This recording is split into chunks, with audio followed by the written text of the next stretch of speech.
Hello everyone, I am the narrator and I am here to help you today. I know you use this video to fall asleep, so before that, like the video and subscribe to the channel.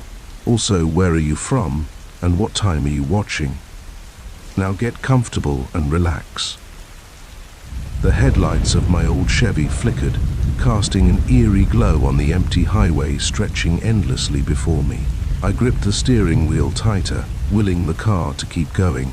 Just a few more miles, I thought, but fate had other plans. With a sputter and a wheeze, my faithful companion of 5 years gave up the ghost. The engine died, and I coasted to a stop on the shoulder, darkness enveloping me like a shroud. No, no, no, I muttered, turning the key desperately. The engine whined, but refused to turn over. I slumped back in my seat, the reality of my situation sinking in. Here I was, Sarah Coleman, 28 years old, stranded on a deserted stretch of Highway 41 at. I glanced at my watch, 11:43 p.m. I reached for my phone, my lifeline in this modern world. The signal bars mocked me. One measly bar flickered in and out. I dialed 911 anyway, praying it would go through. 921-1, what's your emergency? The operator's voice crackled through the static. My car broke down on Highway 41, I said, trying to keep the panic out of my voice. I'm alone and it's dark. Can you send someone? Can you give me your exact location, ma'am? I squinted at the darkness outside, looking for any landmarks. I'm not sure. The last sign I saw was for Millbrook about 20 minutes ago. All right, I'll dispatch a patrol car to search the area. It might take a while. Can you stay with your vehicle? Yes, I replied, my mouth dry. How long do you think it'll be? Given your location, it could be up to an hour. Is there anyone you can call to wait with you? I thought of my empty apartment, of the friends I'd left behind when I moved for this job. No, there's no one. After hanging up, I sat in silence, the weight of my solitude pressing down on me. The occasional whoosh of a passing car on the opposite side of the highway only emphasized how alone I was on this side. I rolled down the window a crack, letting in the cool night air. The chirping of crickets and the rustle of wind through the tall grass lining the road provided an unsettling soundtrack to my vigil. A flicker of light in my rearview mirror caught my attention. Headlights approached from behind, growing larger. Hope surged through me. Maybe it was the patrol car, earlier than expected. The vehicle slowed as it neared, and I squinted against the glare. It wasn't a patrol car, but an old pickup truck. It crawled past me, going well below the speed limit. I couldn't make out the driver through the tinted windows, but I felt a prickle of unease as it passed. Just being careful, I murmured to myself, probably checking if I need help. But the truck didn't stop. It continued down the highway, its red taillights disappearing into the distance. I let out a breath I didn't realize I'd been holding. The minutes ticked by with agonizing slowness. I alternated between checking my phone, still barely any signal, and scanning the road for any signs of the promised patrol car. Headlights appeared in my rearview mirror again. My heart leapt, then immediately sank as I recognized the shape of the pickup truck. It was coming back. Just like before, it slowed as it approached my car. This time, it came to a complete stop about 50 feet behind me. The headlights stayed on, illuminating my car in harsh white light. I sat perfectly still, my hands clenched in my lap. Why weren't they pulling up beside me? Why just sit there? Long seconds stretched into minutes. The truck didn't move. I couldn't see any movement inside it either, just those headlights pinning me in place like a butterfly on display. My breathing quickened. Should I get out? Wave them off? The doors were locked, but suddenly the car felt like a trap rather than a shelter. After what felt like an eternity, the truck's engine revved. It pulled out, swinging wide around my car. As it passed, I caught a glimpse of the driver, a dark silhouette, head turned towards me. I couldn't make out a face. The truck accelerated away, leaving me in darkness once more. My heart was pounding so hard I could feel it in my throat. "It's nothing," I said aloud, trying to convince myself. "They were just checking on you, twice, without stopping to ask if you need help. Totally normal." I laughed nervously, the sound too loud in the quiet car. I glanced at my watch again. Only 20 minutes had passed since I'd called 911. It felt like hours. I tried to distract myself by rummaging through my purse, gum wrappers, loose change, an old pack of tissues. My fingers brushed against something cold and metallic, the pepper spray my dad had insisted I carry. I pulled it out, holding it tightly. A new sound cut through the night, a low, steady hum.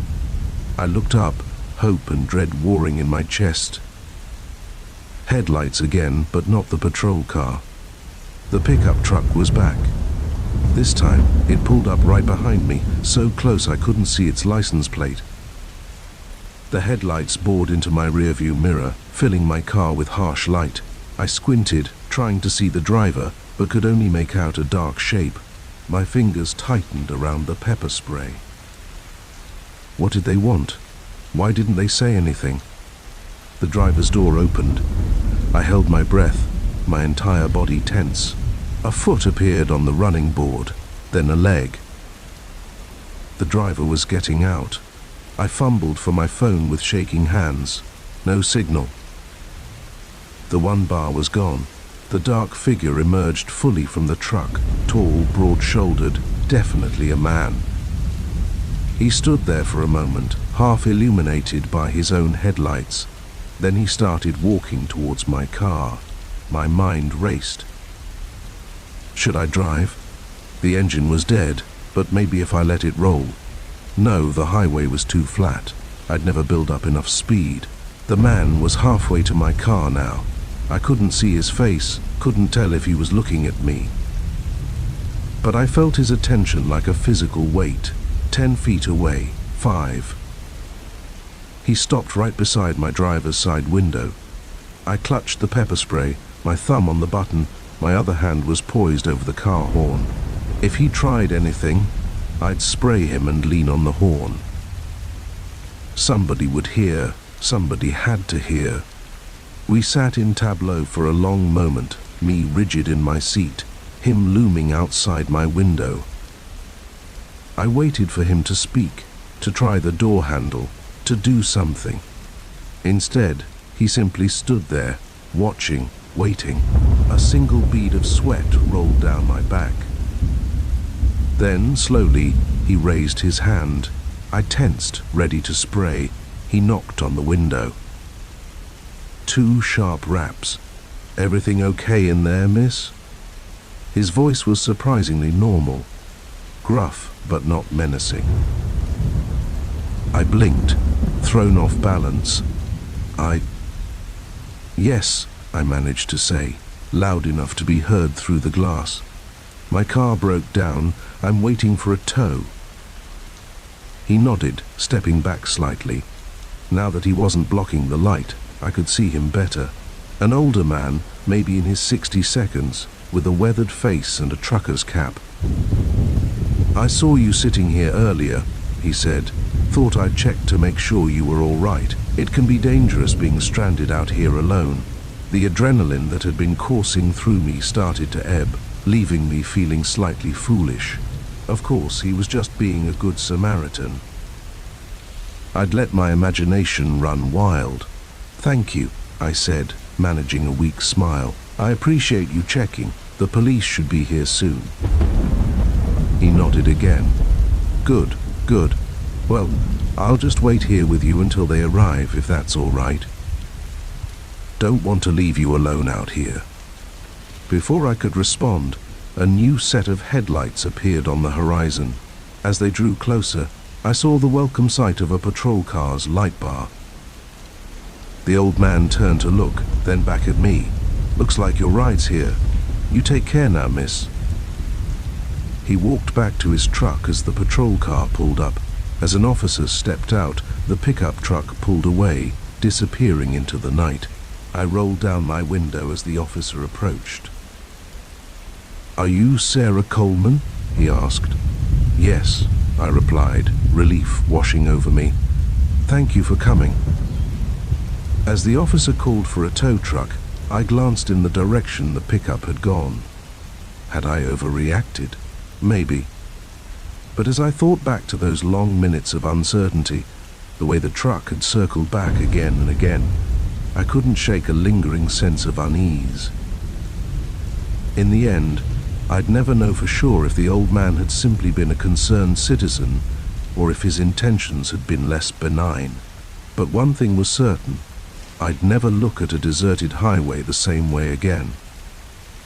As I climbed into the patrol car to wait for the tow truck, I made a mental note to get my car checked out as soon as possible. And maybe, just maybe, to reconsider that job offer in the city. Suddenly, dealing with traffic jams didn't seem so bad after all. The creak of the barn door echoed through the still night air, a sound as familiar to me as my own heartbeat. But tonight, it sent a chill down my spine. Something wasn't right on the farm, and at 73 years old, I'd learned to trust my instincts. I'm John Hawkins, and this land has been in my family for 4 generations. I've seen drought, flood, and everything in between, but nothing could have prepared me for what happened that moonless night in October. The day had been like any other. I'd tended to the crops, fed the animals, and settled in for a quiet evening with my dog, Old Blue. But as the clock struck midnight, a series of strange noises jolted me from my light sleep. At first I tried to dismiss it. Old farms make all sorts of noises, especially on windy nights. But this was different. There was a rhythm to it, almost purposeful, and it was coming from the barn. I sat up in bed, my joints protesting the sudden movement. Old Blue lifted his head, his ears perked. He heard it too. "What do you think, boy?" I murmured, reaching for my glasses. "Should we check it out?" Old Blue's tail thumped against the bed in response. At least I wouldn't be facing whatever it was alone. I slipped on my boots and grabbed the flashlight from my nightstand. Its weight was reassuring in my hand, but I couldn't shake the feeling that it might not be enough. The floorboards creaked under my feet as I made my way downstairs, Old Blue patting quietly behind me. The noises from the barn grew louder, more distinct. There was a clanging, like metal on metal, and then a thud that made me jump. I paused at the back door, my hand on the knob. Part of me wanted to go back to bed, to pull the covers over my head and pretend this was all a bad dream, but I knew I couldn't. This was my land, my responsibility. The cool night air hit me as I stepped outside. The moon was hidden behind thick clouds, leaving the farm shrouded in darkness. My flashlight cut a weak path through the gloom as I made my way toward the barn. Old Blue growled low in his throat, the hair on his back standing up. "Easy, boy," I whispered, though my own heart was racing. As we neared the barn, the noises suddenly stopped. The silence was almost worse than the sounds had been. It felt expectant, like the whole world was holding its breath. I reached for the barn door, my hand trembling slightly. With a deep breath, I pulled it open. The familiar smell of hay and animals washed over me. But there was something else too, something off. I swept my flashlight around the interior, taking in the familiar sight of stalls and farm equipment. Everything looked normal, and yet, my eyes landed on my old tractor. It had been moved, pulled out from its usual spot in the corner. Tools were scattered around it, glinting in the flashlight's beam. "Hello?" I called out, my voice sounding thin and reedy in the vast space. "Is anyone there?" No answer, but I could have sworn I heard a shuffling sound from the back of the barn. Old Blue whined, pressing against my leg. I reached down to pat his head, as much for my comfort as his. I took a few steps further in, my flashlight beam dancing across the walls. That's when I noticed the footprints. They weren't mine. These were larger, and the tread pattern was unfamiliar. They led deeper into the barn, toward the back where we stored hay bales. My throat went dry. Someone had been here. Maybe still was here. I should go back, call the sheriff. But curiosity, or maybe stubbornness, propelled me forward. I followed the footprints, my heart pounding so loud I was sure it would give me away. Old Blue stayed close, his warm presence a small comfort. As we neared the back of the barn, I heard it, breathing, soft but unmistakable. Someone was hiding behind the stack of hay bales. I stopped, my flashlight trained on the spot. "I know you're there," I said, trying to keep my voice steady. "Come on out now, and we can talk about this." For a long moment, nothing happened. Then, slowly, a figure emerged from behind the hay. My flashlight illuminated a young man, barely more than a boy, really. His clothes were ragged, his face smudged with dirt. He squinted against the light, holding up a hand to shield his eyes. "Please," he said, his voice hoarse. "I didn't take anything. I just needed a place to sleep." I lowered the flashlight slightly, taking in his appearance. He was thin, too thin, with a haunted look in his eyes that spoke of hard times. "What's your name, son?" I asked, my initial fear giving way to concern. "Michael," he replied, still tense, ready to bolt at any moment. I nodded, considering. This wasn't the first time I'd found someone seeking shelter in the barn, though it had been years. Times were tough all over. "Are you hungry, Michael?" He hesitated, then nodded almost imperceptibly. I sighed, feeling the weight of my years. "Come on up to the house, we'll get you something to eat, and you can tell me your story." Michael's eyes widened in surprise. You're not calling the police?" "Not unless you give me a reason to," I replied. "Now come on, it's too cold to stand around jawing all night." As we walked back to the house, Old Blue trotting ahead, I couldn't help but reflect on the night's events, the fear I'd felt, the certainty that something sinister was afoot. It all seemed a bit foolish now. But then, as Michael stepped into the light of the back porch, I saw something that made me pause. There, peeking out from under his sleeve, was a tattoo, a symbol I recognized from news reports about a string of burglaries in the area. Our eyes met, and I saw the moment he realized I'd noticed. Tension crackled in the air between us. I had a choice to make. This boy was clearly mixed up in something bad, but he was also just a kid, hungry, scared, and alone. "Let's get you that food," I said finally, opening the door, "and then we're going to have a long talk about the choices you've been making." Michael hesitated for a moment, then nodded, relief and trepidation warring on his face. As I ushered him inside, I knew the night was far from over. There would be difficult conversations ahead, maybe even a call to the sheriff. But for now, there was hot food to be made, and perhaps a lost soul to be guided back to the right path. The barn door creaked again as a gust of wind blew across the farm. But this time, the sound didn't fill me with dread. Instead, it reminded me of all the stories these old buildings had seen. Stories of hardship, yes, but also of redemption and second chances. I closed the door behind us, shutting out the darkness. Whatever tomorrow might bring, tonight there would be warmth, food, and a chance for understanding. And sometimes that's all it takes to change a life. As I watched Michael wolf down a plate of scrambled eggs and toast, I couldn't help but think that maybe, just maybe, the real intruder I'd confronted tonight wasn't in the barn at all. It was fear.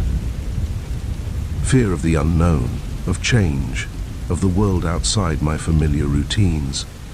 By facing that fear, by choosing compassion over suspicion, I'd not only potentially changed this young man's life, but my own as well.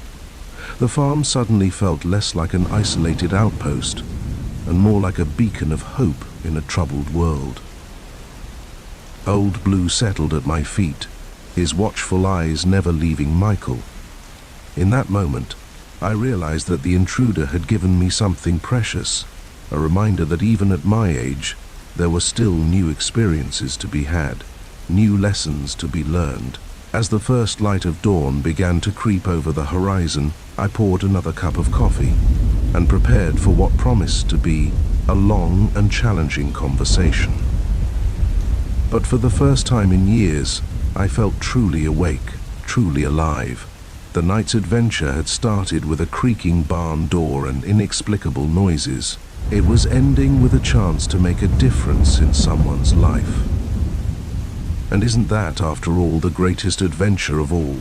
The harsh glare of fluorescent lights made the rest stop bathroom feel like an operating room, sterile and unforgiving. I splashed cold water on my face, trying to wash away the fatigue of 12 hours on the road. As I reached for a paper towel, I caught my reflection in the mirror. The bags under my eyes told a story of sleepless nights and endless miles. Little did I know, those tired eyes were about to witness something that would haunt me for years to come. My name is Alex, and this was supposed to be a simple road trip. My girlfriend Megan and I were driving cross-country to start our new life together in California. We'd been on the road for days, the monotony of highway lines and fast food stops blurring into a single endless journey. It was just past midnight when we pulled into the rest stop. The parking lot was nearly empty, save for a few semi-trucks and a beat-up RV. Megan had been asleep for the last 100 miles, her head resting against the passenger window. "Hey," I said softly, gently shaking her shoulder. "We're stopping for a bit. You need anything?" She stirred, blinking owlishly in the harsh overhead lights of the car. Maybe some water and a snack."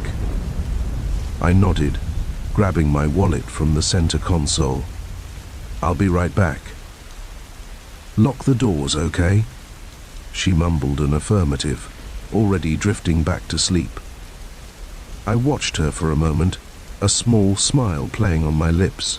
Even exhausted and rumpled from the long drive, she was beautiful. The night air was cool as I stepped out of the car, a welcome change from the stuffy interior. I stretched, feeling my spine pop in several places. The rest stop loomed before me, an oasis of light in the vast darkness of the surrounding desert.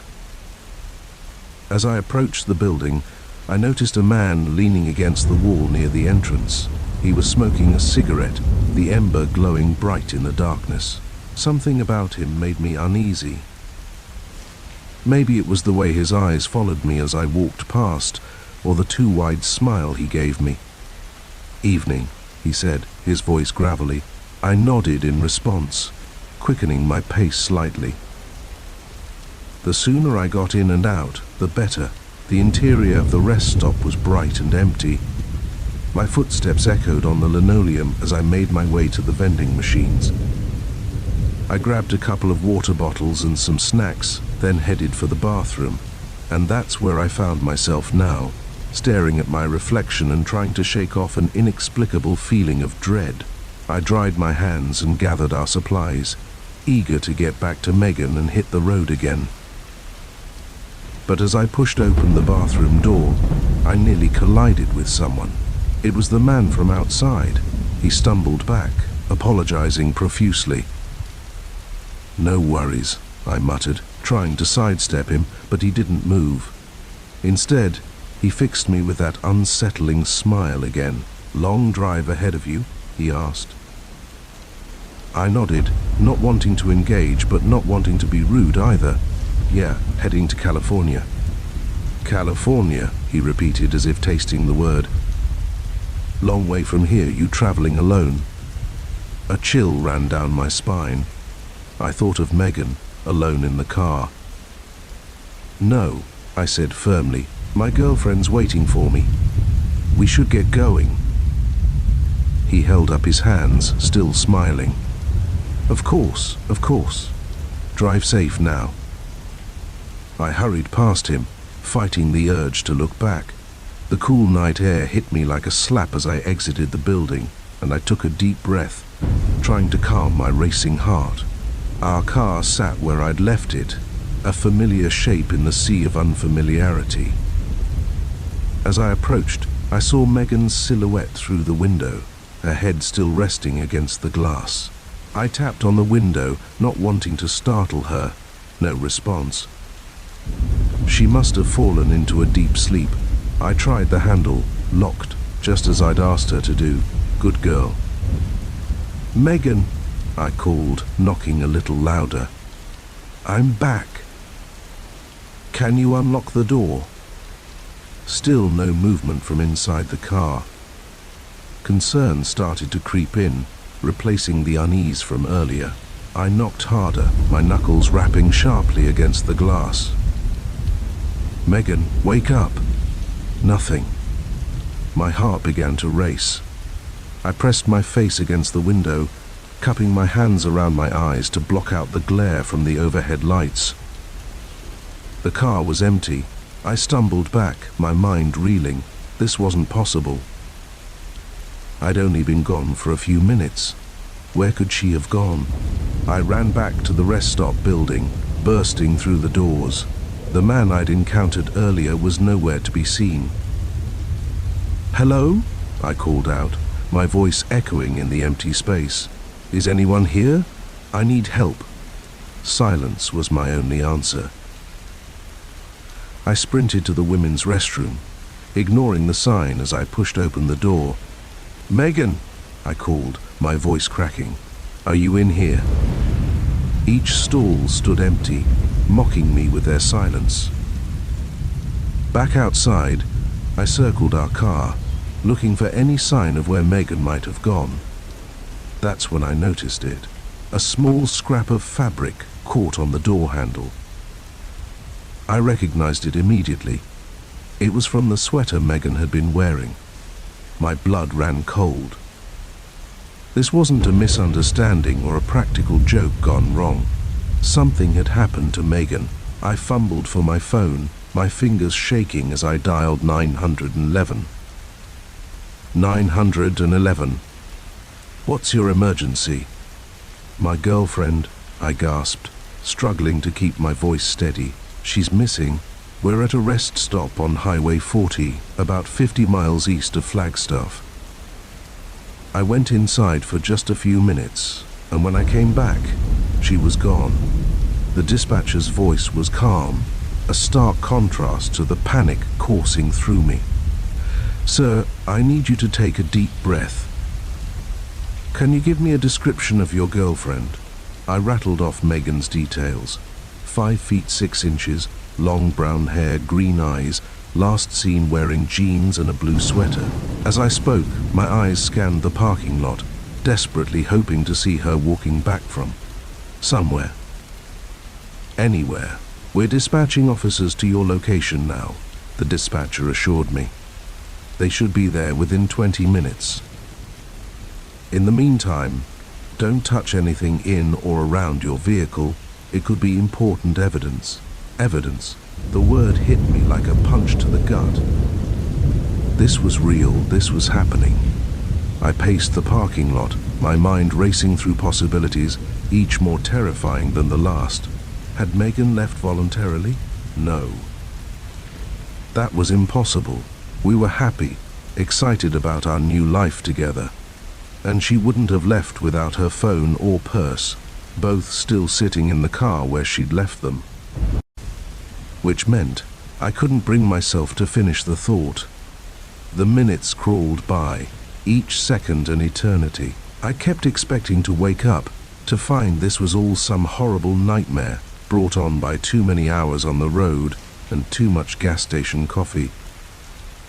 But the wail of approaching sirens told me this was all too real. 2 police cruisers pulled into the parking lot, their lights painting the scene in alternating flashes of red and blue. As the officers approached, I found myself struggling to breathe. Saying it out loud would make it real. "Are you the one who called about a missing person?" one of the officers asked, his face a mask of professional concern. I nodded, swallowing hard. "My girlfriend, Megan. She was in the car when I went inside. When I came back, she was gone." The officer nodded, jotting notes in a small pad. "And you're sure she didn't just step out for some air?" "She would have told me," I insisted.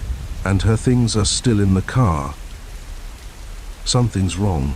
I know it. As the officers began their investigation, searching the area and questioning the few other people at the rest stop, I stood by helplessly. The man I'd seen earlier was nowhere to be found. Hours passed in a blur of questions, phone calls, and growing dread. As the first light of dawn began to streak the sky, the harsh reality began to set in. Megan was gone, vanished into the night as if she'd never existed.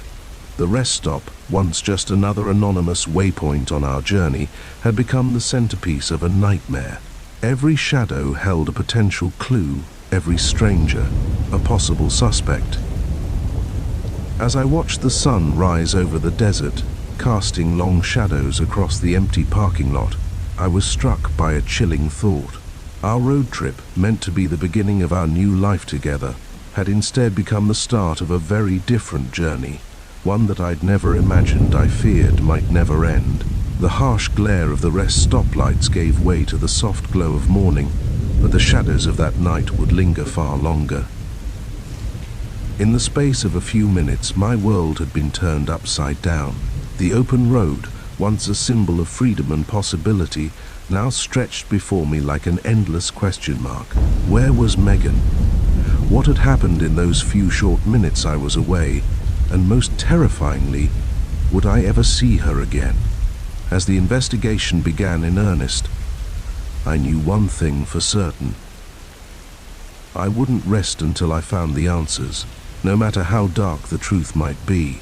Our journey had taken an unexpected and horrifying detour, and I was now embarking on the most important trip of my life, the search for Megan, and for the truth behind that fateful night at the rest stop. The Caribbean sun beat down on the pristine deck of the Oceanic Dream, but I couldn't shake the chill that had settled deep in my bones. 5 days into what should have been the vacation of a lifetime, and all I could think about was the empty cabin next door and the growing knot of dread in my stomach. Something was very wrong on this ship, and I was beginning to fear I might be the only one who noticed. My name is Emily Chen, 34, a typically overworked software engineer from Seattle. This cruise was supposed to be my reward for closing a major project. 7 days of tropical bliss, fruity drinks, and blessed disconnection from the digital world. Now, on day 5, I found myself wishing desperately for my laptop and access to any scrap of information that might explain what was happening. It had started innocuously enough. On the second day of the cruise, I noticed I hadn't seen my cabin neighbor since we'd left port. We chatted briefly during the muster drill. Her name was Sarah. She was traveling alone, celebrating her 40th birthday. She'd seemed excited about the trip, eager to try every offered, but after that first day, nothing. No sign of her at the pool, the restaurants, or any of the nightly shows. At first, I chalked it up to different schedules. Maybe she was an early riser, hitting the gym while I slept in. Or perhaps she was nursing a wicked sunburn and staying in her cabin. It wasn't until the third day that I really started to worry. I'd knocked on her door, intending to invite her to that night's comedy show. No answer. I tried again later that evening. Still nothing. On day 4, I approached the guest services desk. The young man behind the counter, his name tag read Aiden, smiled blandly as I explained my concerns. "I'm sure your neighbor is fine, ma'am," he said, his tone just a touch too rehearsed. "Some guests prefer to keep to themselves. Perhaps she's enjoying room service and the view from her balcony." I pressed further. "Could you at least check if she's been using her room key or if she's ordered any room service?" Aiden's smile never wavered, but something flickered in his eyes. Fear? Annoyance? "I'm afraid I can't disclose that information, ma'am. Passenger privacy, you understand. Is there anything else I can help you with today?" I left the desk feeling unsettled. Aiden's reaction seemed off somehow, too polished, too dismissive. That night, I lay awake in my cabin, straining to hear any sound from next door. The walls on these ships were thin. I should have been able to hear something. A TV, footsteps, the shower running. But there was only silence. As I tossed and turned, a new thought occurred to me. I hadn't just not seen Sarah. I couldn't remember seeing several of the passengers I'd noticed earlier in the cruise. The elderly couple who'd sat next to me at the captain's dinner, the rowdy group of college kids who'd been making a splash at the pool bar. Sleep eluded me as my mind raced through possibilities, each more outlandish than the last. By the time the first light of dawn crept through my window, I'd worked myself into a state of near panic. I spent day 5 watching. Really watching. I positioned myself in the ship's main atrium, a book in my hand as camouflage, and observed the ebb and flow of passengers and crew. That's when I started to notice the patterns. Crew members, speaking in hushed tones, their eyes darting nervously. Certain areas of the ship being quietly cordoned off. Passengers redirected with vague excuses about routine maintenance. And the passengers themselves, there seemed to be fewer of them. The ship didn't feel empty, exactly, but less full than it had at the start of the cruise. Spaces that had been crowded now had room to breathe. Lines that had been long now moved quickly. As the day wore on, my unease grew.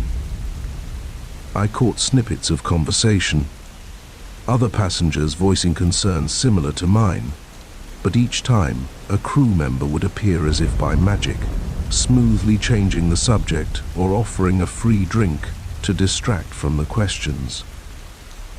By evening, I couldn't take it anymore. I needed answers. I made my way back to the guest services desk, determined to push harder this time. But as I approached, I saw Aiden in deep conversation with a man I recognized as one of the ship's security officers. Their expressions were grave.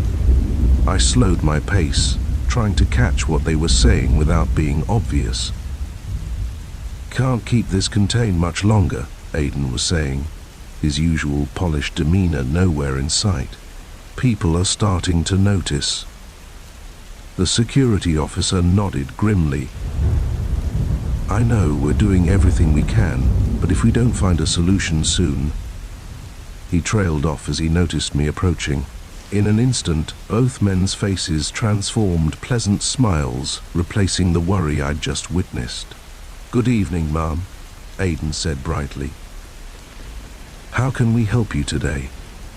I hesitated, my prepared speech dying on my lips. The change in their demeanor had been so abrupt, so complete, that for a moment I doubted what I'd just seen and heard. I was just wondering about tonight's entertainment schedule," I stammered, hating myself for chickening out. As Aiden rattled off the evening's activities, my mind was elsewhere. What couldn't they keep contained? What solution were they looking for? And most importantly, what did it have to do with the missing passengers? I thanked them and walked away, my head spinning. I needed to think, to plan my next move. I made my way to the top deck, hoping the fresh air would clear my head. The night was beautiful, the kind of perfect tropical evening you see in travel brochures. Stars glittered overhead, and a warm breeze carried the faint scent of salt and flowers. In any other circumstance, it would have been paradise. I leaned against the railing, looking out over the dark water. The ship's wake stretched behind us, a glowing path leading back to what? What had we left behind? What were we sailing into? A sound behind me made me turn. A woman was approaching, her face pale in the moonlight. As she drew closer, I recognized her. We'd chatted at the pool on the first day of the cruise. "Can't sleep either?" she asked, her attempt at a smile not quite reaching her eyes. I shook my head. Too much on my mind, I guess. She nodded, joining me at the railing. For a long moment we stood in silence, both of us staring out at the endless expanse of ocean. "Have you noticed?" she said finally, her voice barely above a whisper, "that people seem to be disappearing?" My heart raced, so I wasn't the only one. "Yes," I breathed. "My cabin neighbor. I haven't seen her in days." The woman, Lisa, I remembered now, turned to me, her eyes wide with fear. "My husband," she said. "He went to get ice last night and never came back. When I asked at guest services, they told me he'd been taken to the infirmary with a bad case of seasickness. But when I went to check on him, they wouldn't let me in. Said it was quarantined due to a possible norovirus outbreak." A chill ran down my spine. "Did you believe them?" Lisa shook her head slowly. "I don't know what to believe anymore, but I know something's not right on this ship."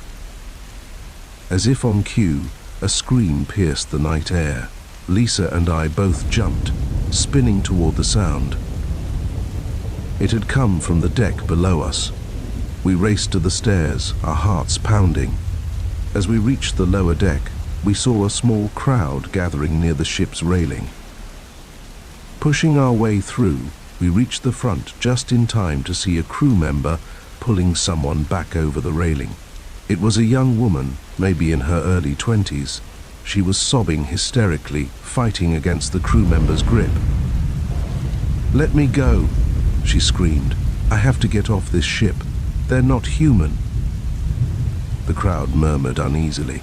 An older man in a ship's officer uniform pushed through, immediately taking charge of the situation. "Ladies and gentlemen, please return to your cabins," he said, his voice calm but brooking no argument. "This young lady is simply suffering from too much sun and alcohol. We'll take good care of her." But as they led the still struggling woman away, I caught her eye. There was no sign of intoxication there, only raw primal fear. Lisa gripped my arm, her nails digging into my skin. "Did you hear what she said?" she whispered. "They're not human." What did she mean? I shook my head, unable to form words. My mind was reeling, trying to make sense of what we'd just witnessed. The missing passengers, the crew's strange behavior, and now this. It was too much to be coincidence. As the crowd slowly dispersed, Lisa and I remained rooted to the spot. The beautiful night suddenly felt sinister, the gentle rocking of the ship no longer soothing but menacing. "What do we do now?" Lisa asked, her voice trembling. I took a deep breath, trying to steady my nerves. "We find out the truth," I said, surprised by the determination in my own voice. "Whatever's happening on this ship, we need to uncover it before we disappear too." As we made our way back to our cabins, planning our next move, I couldn't shake the feeling that we'd just crossed a line. The carefree vacation was over. We were now in uncharted waters, sailing into a mystery deeper and darker than the ocean beneath us, and somewhere in the back of my mind, a small voice whispered a terrifying question. Even if we discovered the truth, Would we ever make it back to shore to tell anyone? The forest had eyes. I'd always known this in some abstract way, but as I stood there, surrounded by ancient trees and an unnatural silence, I felt it in my bones. Something was watching me, and it wasn't the typical woodland creatures I'd encountered on countless hikes before. This was different. This was wrong. My name is Jack Harper, and I've been an avid hiker for most of my 35 years. I'd tackled some of the most challenging trails across the country, from the Appalachian Trail to the Pacific Crest. But nothing in my experience had prepared me for what I encountered in the depths of the Cascade Mountains that fateful autumn day. It started as a routine solo hike. I'd mapped out a 3-day trek through a remote area, eager to test a new ultralight gear setup I'd been piecing together. The weather was perfect, crisp and clear, with just a hint of the coming winter in the air. The first day went smoothly. I made good time, covering more ground than I'd planned. As the sun began to set, I found a small clearing to set up camp. That night, as I lay in my tent listening to the familiar sounds of the forest, I felt completely at peace. The trouble began on the second day. I broke camp early, eager to get moving while the morning mist still clung to the trees. The trail started to get steeper, winding its way up the mountain through increasingly dense forest. The trees here were old, really old. Their massive trunks were covered in thick moss, and their branches twisted in ways that sometimes made them look almost human. It was around midday when I first noticed the markings. At first I thought it was just an unusual pattern in the bark of one of the trees, but as I looked closer, I realized it was definitely man-made. A series of intricate symbols had been carved into the trunk, the cut still fresh enough that sap was seeping from them. I frowned, pulling out my phone to take a picture. Vandalism on the symbols didn't look like the usual graffiti or initials you sometimes see. They were complex, almost like some sort of writing system I'd never seen before. As I continued up the trail, I spotted more of the symbols. They appeared at irregular intervals, always carved into the largest, oldest trees. My unease grew with each new discovery. Who had done this, and why? It was late afternoon when I realized I was lost. I'd been so focused on the strange symbols that I hadn't been paying close attention to the trail. Now, as I tried to get my bearings, I realized I couldn't remember the last time I'd seen a proper trail marker. I pulled out my map and compass, trying to orient myself, but something was wrong. The compass needle spun lazily, refusing to settle on a direction. I shook it, tapped it, but nothing helped. But a tendril of fear began to curl in my stomach. I'd never had my compass fail on me before. I reached for my phone, hoping to use the GPS, but there was no signal. Of course, the light was starting to fade, the shadows lengthening around me. I knew I needed to find a place to camp for the night. In the morning, I told myself I'd be able to backtrack and find the trail again. I picked a direction that looked promising and started walking. That's when I noticed the silence. In all my years of hiking, I'd never experienced anything like it. There were no bird calls, no rustling of small animals in the underbrush. Even the wind seemed to have died, leaving the forest in an eerie stillness. The trees seemed to press in closer, their branches reaching out like gnarled hands. Every so often, I'd catch a glimpse of those strange symbols out of the corner of my eye. Just as I was about to give up and make camp wherever I was, I stumbled into a small clearing. In the center stood a massive tree, easily the largest I'd seen yet. Its trunk was covered in the symbols, more densely packed than any I'd seen before. But it wasn't the symbols that made me freeze in my tracks. It was the door. Set into the trunk of the tree was a wooden door, ornately carved with the same symbols that I'd been seeing all day. It looked ancient. The wood weathered and stained, but it was undeniably a door. I approached slowly, my heart pounding in my chest. This couldn't be real. Doors didn't just appear in trees in the middle of nowhere.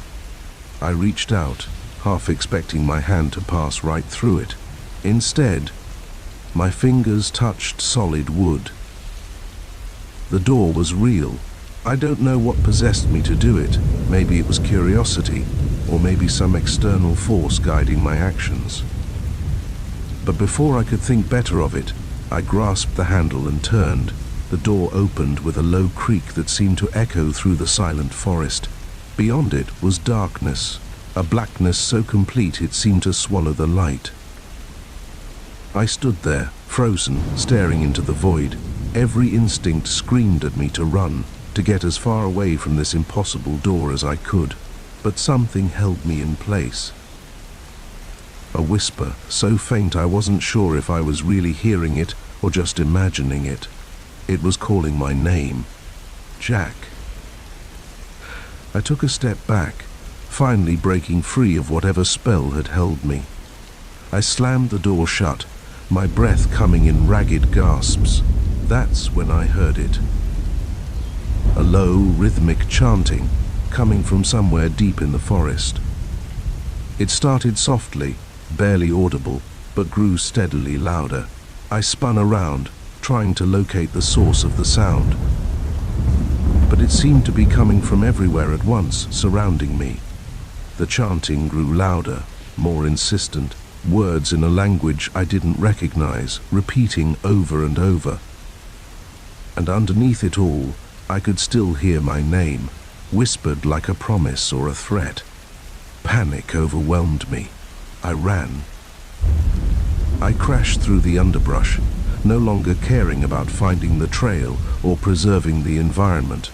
All that mattered was getting away from that clearing, from that door, from the chanting that seemed to follow me no matter how far or fast I ran. Branches whipped at my face. Roots seemed to reach up to trip me. But I kept running, driven by a fear more primal than anything I'd ever experienced. I don't know how long I ran. Time seemed to lose all meaning in that dark, twisted forest.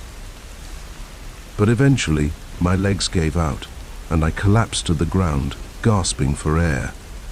As I lay there, trying to catch my breath, I realized the chanting had stopped. The forest was silent once more, but it wasn't the unnatural silence from before.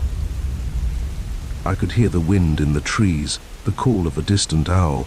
I pushed myself up, looking around. The trees here seemed normal. No twisted branches or carved symbols in sight. Had I imagined it all? But as I stood, something crunched under my foot.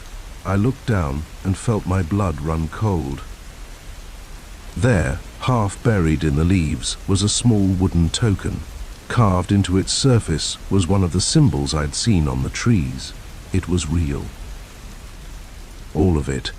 With shaking hands, I picked up the token and shoved it into my pocket. I needed proof. Something to show that I hadn't lost my mind out here in the wilderness. The sky was lightening, the first hints of dawn breaking through the canopy. I'd been running all night. In the growing light, I spotted a trail marker. Somehow, impossibly, I'd found my way back to the main trail. I didn't stop to rest. Ignoring the protests of my battered body, I started down the trail at the fastest pace I could manage. I needed to get back to civilization, back to a world that made sense. It took me most of the day, but I finally reached the trailhead where I'd parked my car. As I drove away, my hands shaking on the steering wheel, I couldn't shake the feeling that I'd brushed up against something ancient and dangerous, something that wasn't meant for human eyes. I've been home for a week now, trying to make sense of what happened. I've researched the symbols, reached out to linguists and historians, but found nothing. The wooden token sits on my desk, a constant reminder that it wasn't all in my head. But sometimes, late at night, I swear I can hear it, That whisper, calling my name. And in my dreams, I see that door, standing open in the heart of the forest, waiting for me to step through. I know I should forget about it, chalk it up to an unexplainable experience and move on, but I can't. The mystery of what lies beyond that door consumes my thoughts, and deep down, in a place I'm barely willing to acknowledge, I know I'll go back. The forest is calling. And sooner or later, I'll have to answer. Because the truth is, I left something behind in those woods, something more important than any gear or supplies. I left a piece of myself, and I have a feeling the forest won't rest until I come to reclaim it. The first rays of dawn crept over the mountain peaks, casting long shadows across our campsite. As the light touched our shredded tent and scattered supplies, the full extent of the night's devastation became clear. But it wasn't the destruction that chilled me to the bone. It was the massive, unidentifiable footprints leading away from our camp. Whatever had visited us in the night was still out there, and we were about to follow its trail. My name is Mike Sullivan, and what started as a weekend camping trip with my best friend, Dave, had turned into something straight out of a nightmare. We'd been planning this trip for months, eager to escape the grind of our corporate jobs and reconnect with nature. Both of us were experienced campers, but nothing could have prepared us for what we encountered in the remote wilderness of the Cascade Mountains. We'd arrived at the trailhead Friday afternoon, our packs loaded with enough supplies for 3 days. The hike-in was challenging but exhilarating. By the time we reached our intended campsite, a small clearing near a bubbling stream, we were tired, but in high spirits. "Man, I needed this," Dave said as we set up our tent. No emails, no deadlines, just us and the taking a deep breath of the crisp mountain air. It's perfect. Let's get a fire going and crack open those beers we packed in. The evening passed pleasantly. We grilled hot dogs over the fire, shared stories, and marveled at the blanket of stars overhead. It felt like we were the only two people in the world. As we settled into our sleeping bags, the forest around us came alive with nocturnal sounds, the hoot of an owl, the rustle of small animals in the underbrush. It was soothing, and I drifted off to sleep feeling more relaxed than I had in months. I'm not sure what woke me. Maybe it was a sudden silence, the absence of those nighttime noises, or maybe it was some primal instinct, sensing a predator nearby. Whatever it was, I found myself wide awake in the pitch darkness of our tent. "Dave," I whispered, reaching out to shake my friend's shoulder. "Dave, wake up." He stirred, grumbling. "What? What time is it?" "Shh," I hissed. "Listen." We both fell silent, straining our ears. At first there was nothing, then we heard it. Heavy footsteps circling our campsite. They were slow, deliberate, like whatever was out there was searching for something. Dave's hand found mine in the darkness, squeezing tight. Neither of us dared to breathe. The footsteps stopped right outside our tent. I could hear deep, rumbling breaths, like a large animal scenting the air. The thin fabric of our tent seemed laughably inadequate protection. Suddenly, a low growl vibrated through the air. It wasn't like anything I'd ever heard before, not a bear, not a mountain lion. It was deeper, almost guttural, and it radiated a terrifying intelligence. Without warning, our tent was ripped away, the poles snapping like twigs. Dave and I scrambled out of our sleeping bags, our hearts pounding so hard I thought they might burst. In the faint moonlight, I caught a glimpse of our attacker. It was massive, easily 8 feet tall, covered in dark fur. But it wasn't a bear standing on its hind legs. Its proportions were all wrong, too humanoid, and its eyes, Its eyes gleamed with an unnatural intelligence. "Run!" I screamed, grabbing Dave's arm and pulling him towards the trees. We crashed through the underbrush, blind with terror. Behind us, I could hear the creature giving chase, its heavy footfalls shaking the ground. We ran until our lungs burned and our legs felt like jelly. Finally, we collapsed behind a fallen log, gasping for air. "What? What was that thing?" Dave panted. I shook my head, unable to form words. My mind was reeling, trying to make sense of what we'd seen. We huddled there for what felt like hours, jumping at every sound. But the creature, whatever it was, didn't seem to have followed us. As the sky began to lighten, we cautiously made our way back to our campsite. The scene that greeted us was one of complete devastation. Our tent was in tatters, our supplies scattered everywhere. Deep claw marks scored the nearby trees. And there, in the soft earth, were the footprints. Enormous, with 5 distinct toes, they were unmistakably hominid in shape, but no human could have left prints that large. Dave and I looked at each other, the same thought mirrored in our eyes. We should leave. We should get the hell out of these mountains and never look back. But curiosity, that damnable human trait, began to overtake our fear. "We should follow them," Dave said quietly. I wanted to argue, to insist we head back to civilization. But a part of me, a part I wasn't entirely comfortable acknowledging, wanted to know more. So we gathered what supplies we could salvage and set off, following the trail of footprints. The tracks led us deeper into the forest, up steep inclines and through dense underbrush. Whatever had made them was strong, pushing through areas that gave us significant trouble. As we hiked, the forest around us seemed to change. The trees grew larger, older, their branches twisting in unnatural ways. The underbrush became thicker, dotted with plants I didn't recognize. "Mike!" Dave called out, his voice tight with tension. "Look at this." He was pointing at one of the trees. Carved into its bark was a strange symbol, a complex swirl of lines that hurt my eyes if I looked at it too long. "What is it?" I asked, reaching out to touch the carving. Dave shook his head. "I don't know, but look. It's on other trees too." He was right. Now that I'd seen one, I noticed the symbols were everywhere, carved into the largest and oldest trees. We pressed on, the trail of footprints leading us ever deeper into this strange, twisted version of the forest.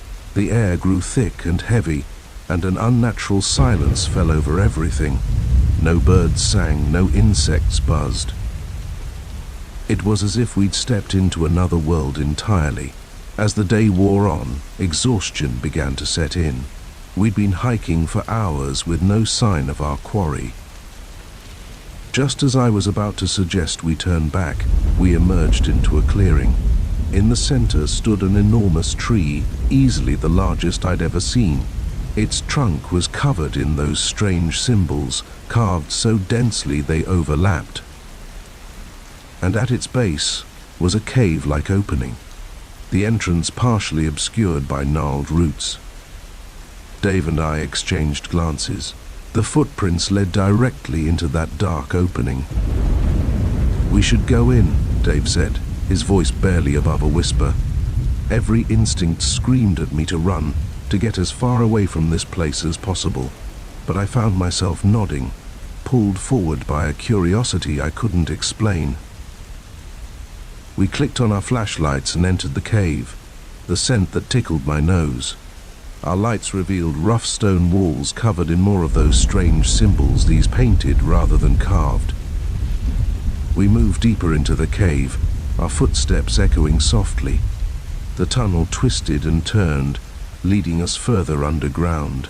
Just as I was starting to worry we'd get lost, we emerged into a large cavern. Our flashlights couldn't penetrate the full extent of the space, but what they revealed made my blood run cold. The walls were covered in crude paintings depicting massive, fur-covered figures alongside much smaller human shapes. Some scenes showed hunts, others seemed to be some sort of ritual, but it was what stood in the center of the cavern that truly terrified me.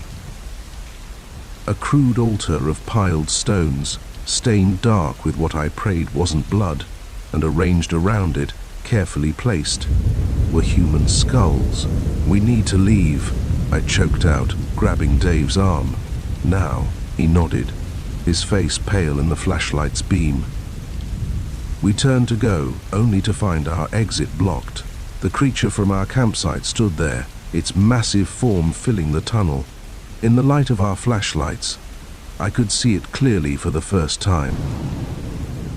It was like a bizarre amalgamation of man and beast, covered in thick, matted fur, with a face that was almost but not quite human, and its eyes.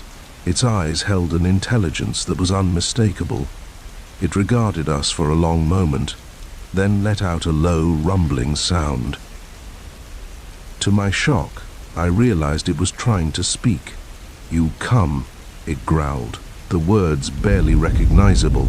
Dave and I looked at each other, terror and amazement warring on our faces. We'd come looking for answers, and now we were faced with something beyond our wildest imaginations.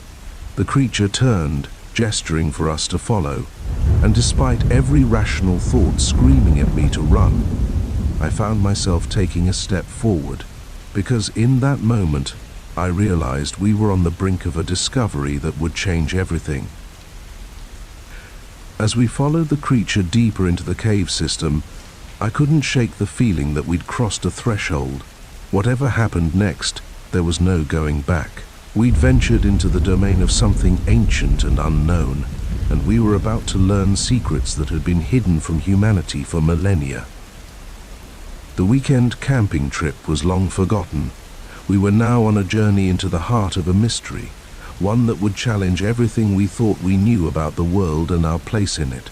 And as the darkness of the cave swallowed us, I couldn't help but wonder, were we discoverers on the brink of a revolutionary finding, or prey being led deeper into a predator's lair?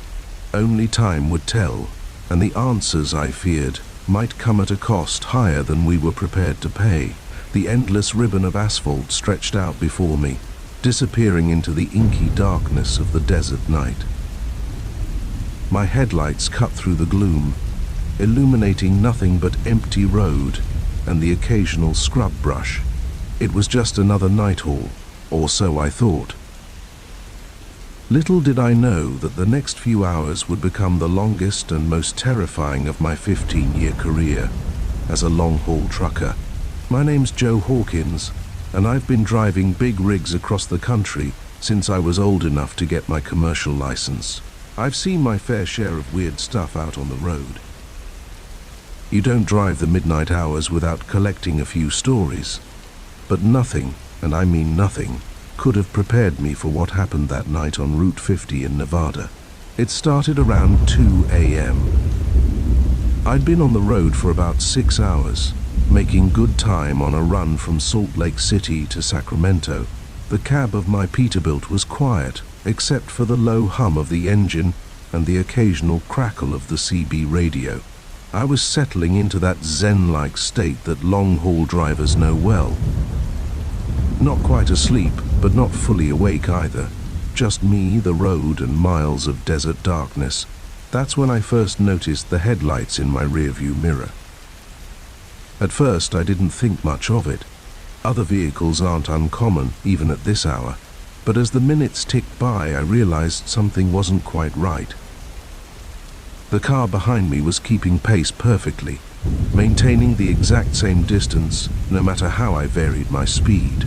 I clicked on my CB, thinking maybe it was another trucker playing games. Breaker 1 to 9, this is Lone Wolf. Anyone out there following me? Over. Silence. Not even static. I frowned, checking my mirrors again. The headlights were still there, unwavering.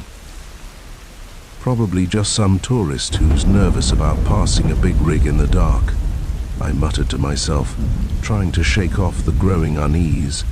But as the next hour crawled by, the car remained fixed behind me. I tried speeding up, slowing down, even pulling over at a rest stop. Each time, the mysterious vehicle mirrored my actions perfectly. At the rest stop, I'd hoped to get a look at who was driving. But the car stopped just out of sight in the darkness, beyond the reach of the floodlights. As soon as I pulled back onto the highway, it was right there behind me again. By now, my palms were sweating on the steering wheel. This wasn't normal behavior, not by a long shot. I tried the CB again, this time on multiple channels. Nothing but dead air. That's when things got really weird. We were passing through a particularly desolate stretch of desert when suddenly the headlights behind me winked out. I felt a moment of relief, thinking maybe whoever it was had finally turned off. But then, to my horror, I saw headlights appear in my side mirror. The car was now driving alongside my truck, keeping perfect pace. My heart pounding, I glanced over, trying to get a look at the driver. But the windows were tinted so dark they looked like black mirrors reflecting the starry desert sky. "What the hell do you want?" I shouted, knowing they couldn't hear me but unable to keep quiet any longer. As if in response, the car suddenly accelerated, pulling in front of my truck. For the first time, I got a good look at it. It was an old model, maybe from the 72nds, with sleek lines that didn't quite match any make or model I could recall. And it was black, not just dark-colored, but a black so deep it seemed to swallow the light from my headlights. Now I was really starting to freak out. I grabbed the CB mic again. "Mayday, Mayday, this is truck driver Joe Hawkins on Route 50 mile marker 257. I've got a vehicle harassing me. Does anyone copy?" The radio crackled to life, and for a split second, I felt a wave of relief. But what came through wasn't a response. It was a sound that made my blood run cold. A low, rhythmic humming, punctuated by what sounded like words in a language I'd never heard before. The strange broadcast continued for several seconds, then cut off abruptly. In the silence that followed, I became acutely aware of a new sound. A high-pitched whine coming from the black car in front of me. As I watched, dumbfounded, the rear of the car began to change. It was like the metal was flowing, reshaping itself. What emerged looked like some kind of mechanical arm reaching back towards my truck. "Oh, hell no!" I yelled, finally snapping out of my shocked stupor. I slammed on the brakes, the tires screeching in protest as I brought 40 tons of steel to a rapid halt. The black car shot forward, its strange appendage grasping at empty air where my truck had been moments before. It skidded to a stop about 100 yards ahead, its form seeming to ripple and shift in the glow of my headlights. For a moment, everything was still.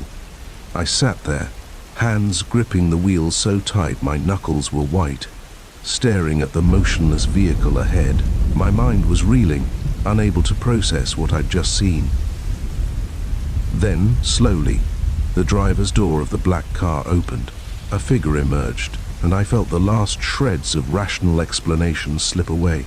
It was humanoid in shape, but too tall, too thin to be human. Its movements were fluid, yet somehow wrong, like a marionette controlled by an unskilled puppeteer. As it turned towards me, I caught a glimpse of its face, or rather, where a face should have been. There were no features, just a smooth, reflective surface, like polished obsidian. I didn't consciously decide to act. Pure instinct took over. I threw my truck into reverse, tires spinning as I backed away as fast as I dared.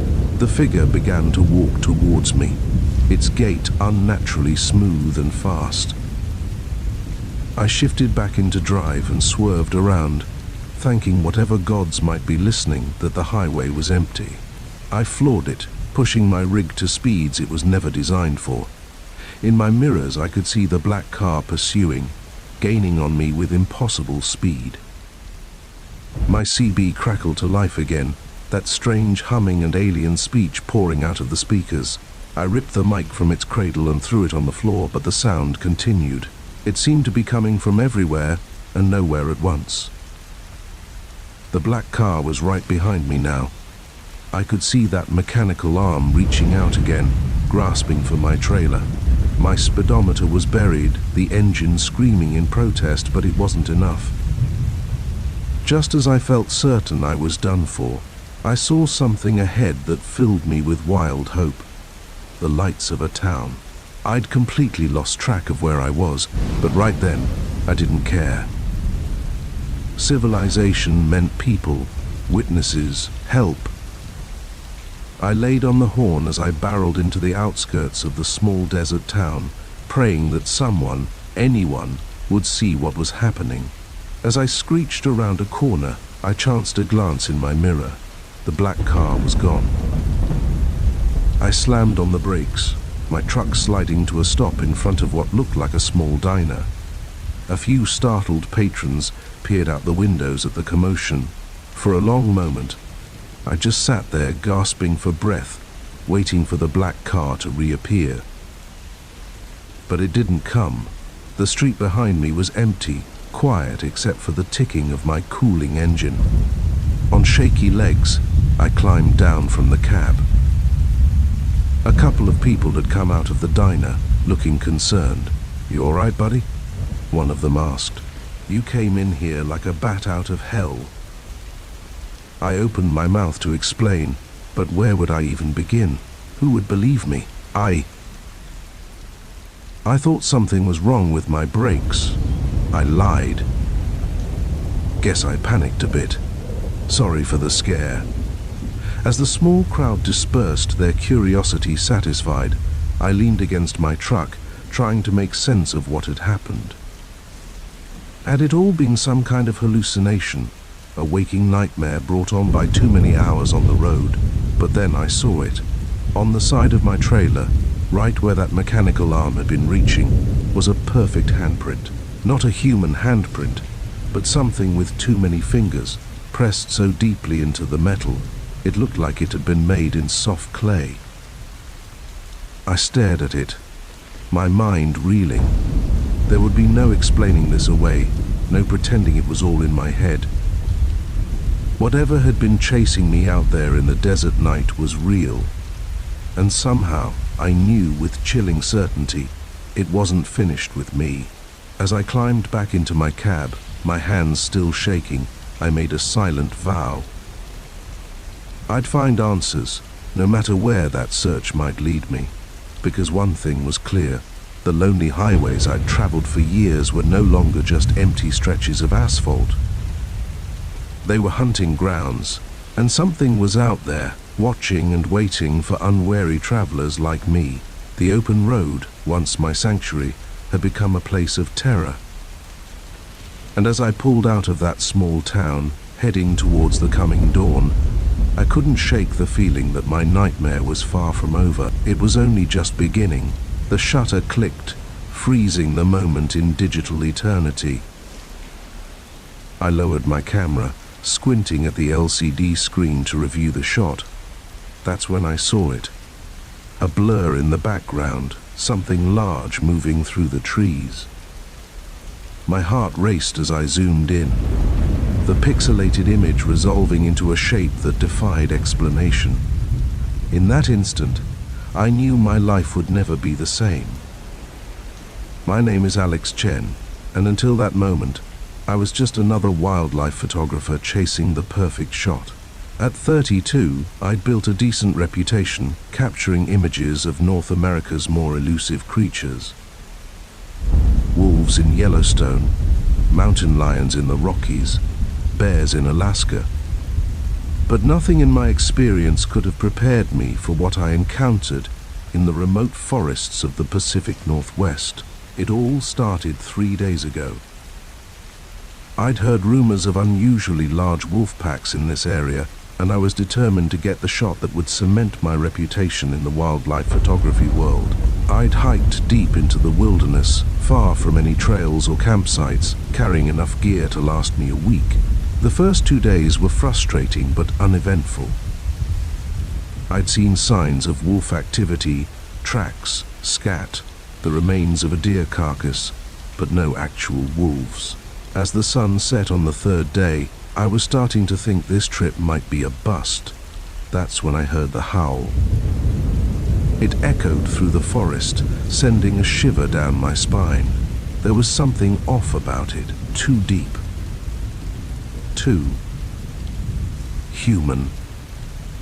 But I was too excited to pay much attention to my unease. I grabbed my camera and headed towards the sound, moving as quietly as I could through the underbrush. As I crept forward, the forest around me seemed to change. The trees grew larger, older, their branches twisting in ways that seemed almost deliberate. The undergrowth became denser, filled with plants I didn't recognize. An unnatural silence fell, broken only by the occasional snapping twig under my feet. Then I saw it, a clearing ahead, bathed in the golden light of the setting sun. And there, at the far edge, was a massive, dark shape. My heart leapt. Could it be a wolf? It seemed too big. But maybe it was just a trick of the light. I raised my camera, zooming in as far as my lens would allow. Through the viewfinder, I could see the creature more clearly. It was covered in dark fur, all right, but its proportions were all wrong for a wolf. It stood on 2 legs, its back to me, easily 7 or 8 feet tall. My finger hesitated over the shutter button. What was I looking at? A bear, maybe. But even as I thought it, I knew that wasn't right. Its shape was too humanoid, its movements too deliberate. Before I could talk myself out of it, I pressed the button. The shutter clicked, unnaturally loud in the silent forest. The creature's head snapped around, and I found myself staring into eyes that were decidedly not animal. They gleamed with an intelligence that sent a chill through me.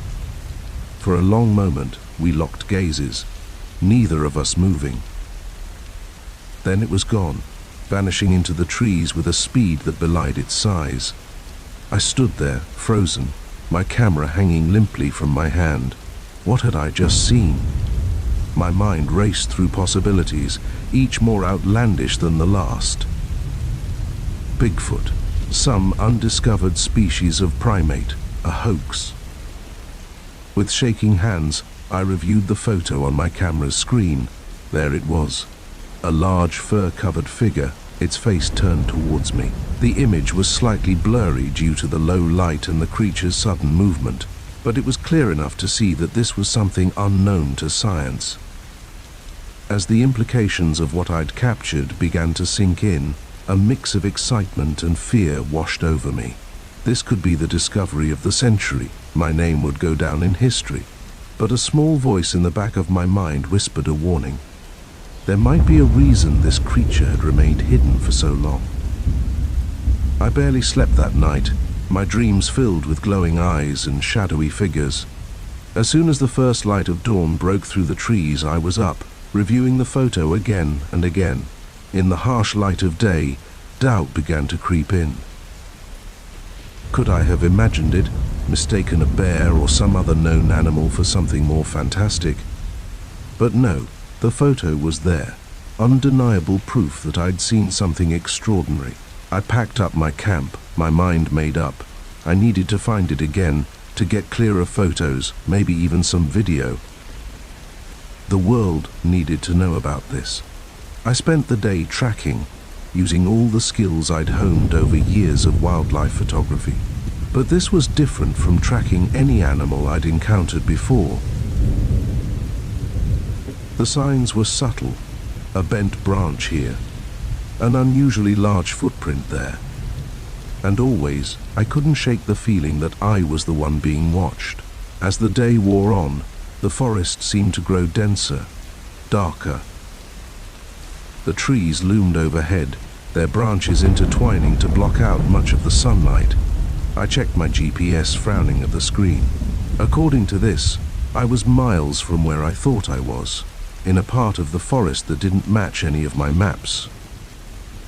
Just as I was considering turning back, I heard it, that same deep, almost human howl from the night before. It was closer this time, much closer. My heart raced as I moved towards the sound, my camera at the ready. I pushed through a thick patch of ferns and found myself in another clearing, but this one was different. Stone monoliths stood in a rough circle, each covered in strange, swirling symbols that seemed to shift if I looked at them too long. And there, in the center of the circle, stood the creature. In the full light of day, I could see it clearly. It was like something out of a myth, part man, part beast, covered in thick, dark fur. Its face was almost human, but with a pronounced brow and a mouth full of sharp teeth, those intelligent eyes fixed on me, and I felt a jolt of recognition. It knew me. It had been waiting for me.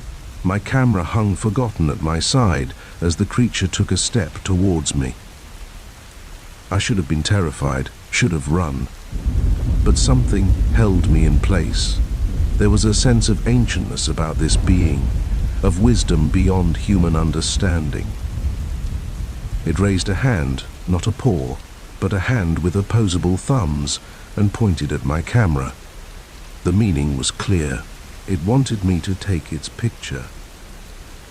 With shaking hands, I raised my camera and began to shoot.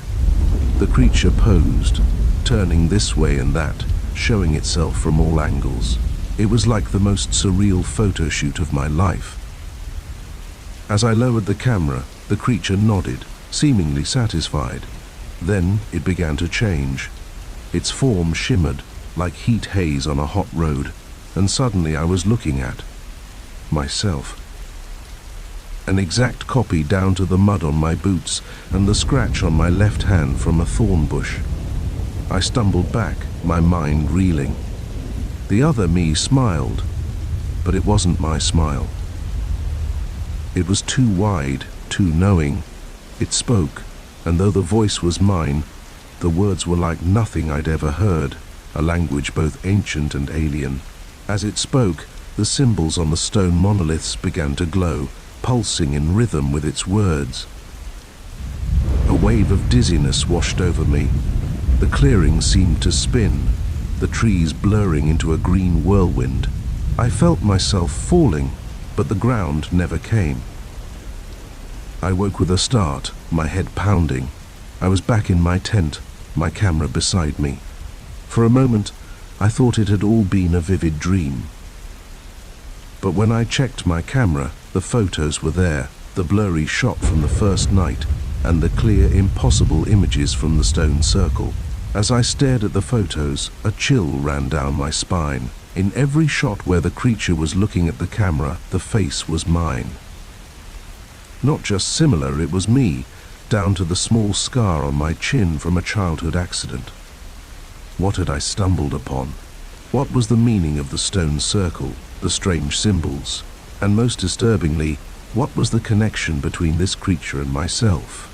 I packed up my gear with shaking hands, my mind racing. I knew I should alert the authorities. Tell the world about what I'd discovered. This could change everything we thought we knew about evolution, about the history of our planet. But as I hoisted my backpack, a strange certainty settled over me. This wasn't for the world to know, not yet. There were secrets here, ancient and powerful, that weren't meant for human understanding. As I made my way out of the forest, I couldn't shake the feeling that I was leaving a part of myself behind. Or perhaps I was taking something with me, something old and wild and unknowable. One thing was certain, my life as I knew it was over. The world suddenly seemed bigger, stranger, filled with possibilities and dangers I'd never imagined. And somewhere out there, wearing my face, was a creature that held the answers to questions I was only beginning to formulate. My journey wasn't ending, it was only just beginning. The sound of laughter pierced the silence of the night, jolting me awake. For a split second, I smiled, thinking my daughter had snuck out of bed to play. Then reality crashed in. My blood ran cold as I realized two chilling facts. That laughter wasn't my child's, and it was coming from inside our house. My name is Sarah Anderson, and I'm a single mother to my 5-year-old daughter, Lily. We'd moved to this quiet suburban neighborhood 6 months ago, hoping for a fresh start after my divorce. Until tonight, our biggest worry had been adjusting to our new life. Now, as I lay frozen in my bed, listening to that eerie laughter echoing through our home, I realized how naive I'd been to think we were safe. The digital clock on my nightstand read 3:17 a.m., the witching hour my grandmother used to call it. I'd always scoffed at such superstitions, but in that moment, I felt a primal fear that defied rational thought. The laughter came again, closer this time. It sounded like a child, but distorted, as if played through an old record player. My maternal instincts finally overcame my paralysis. I had to check on Lily. I slipped out of bed, my bare feet silent on the cold hardwood floor. The hallway loomed before me, dark and menacing. I considered turning on a light, but decided against it. If there was an intruder, I didn't want to alert them to my presence.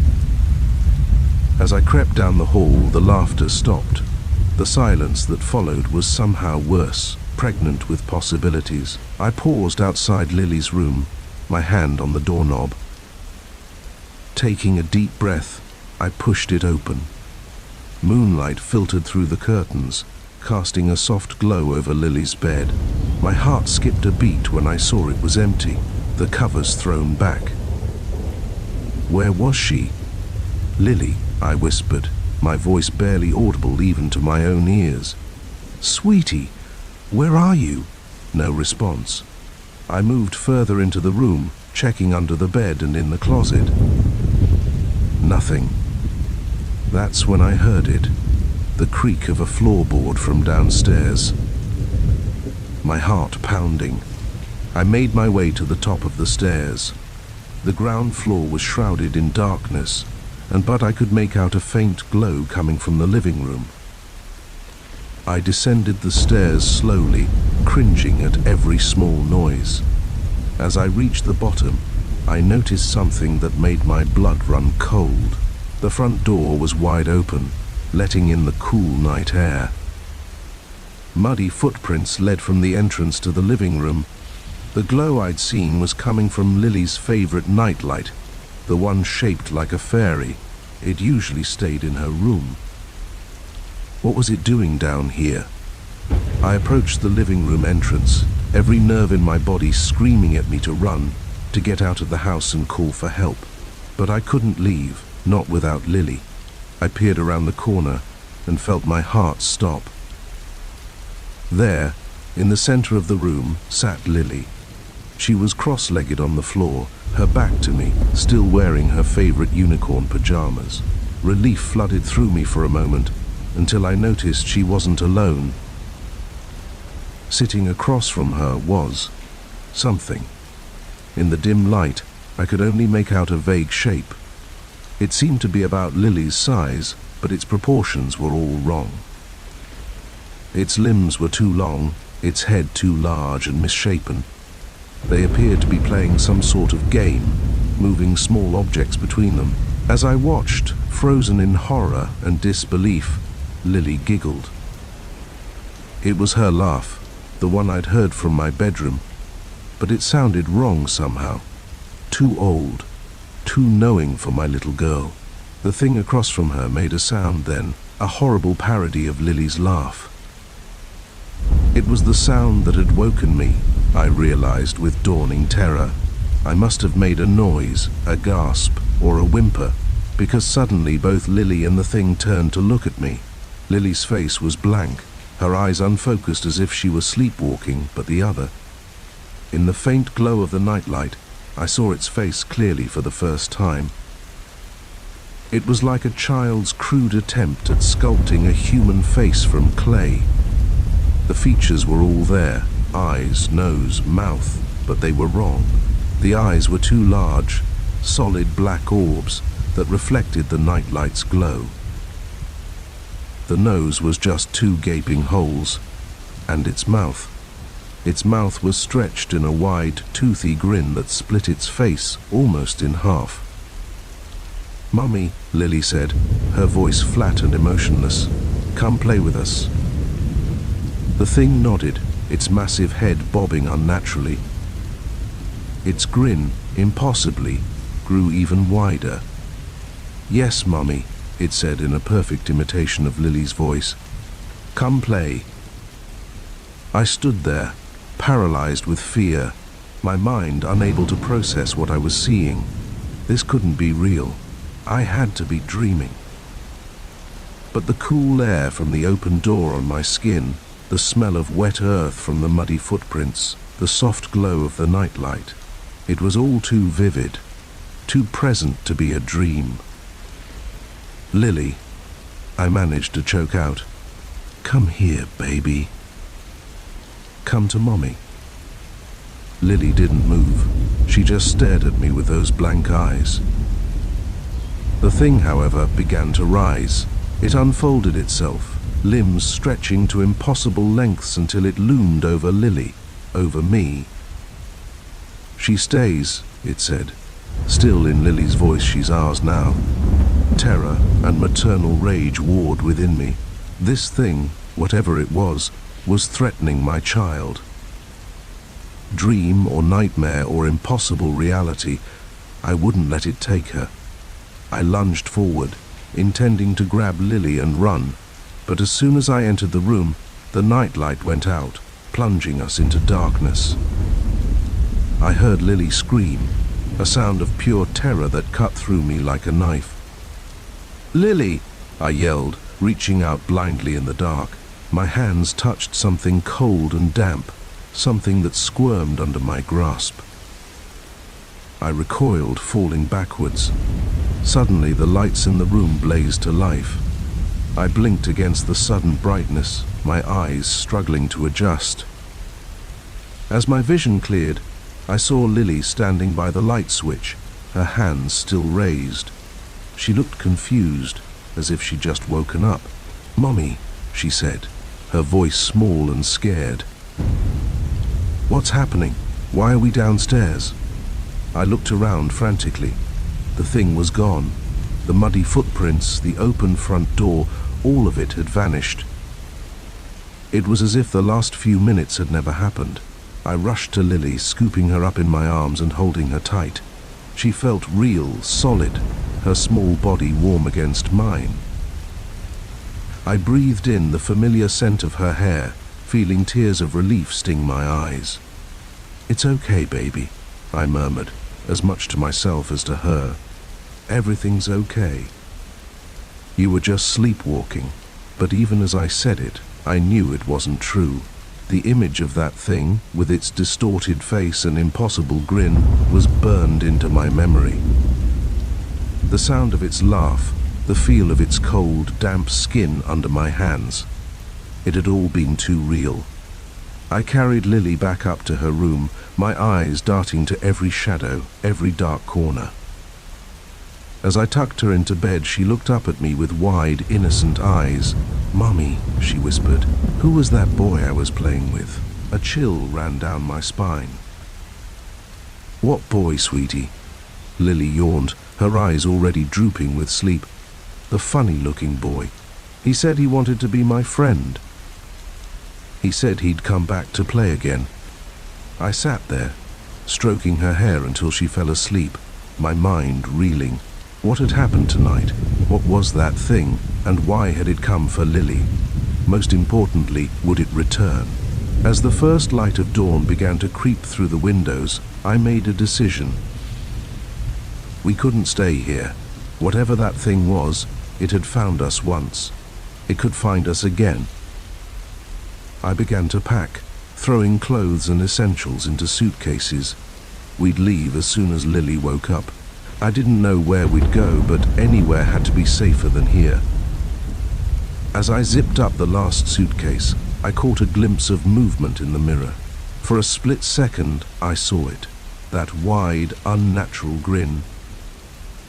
Those black eyes staring at me from the reflection. I spun around, my heart racing, but there was nothing there. I turned back to the mirror. My own pale, terrified face stared back at me, but as I watched, my reflection's lips curled into a grin that was not my own. "See you soon, Mummy," it said in Lily's voice. The mirror cracked, a spiderweb of fractures spreading from the center. I stumbled back, a scream caught in my throat.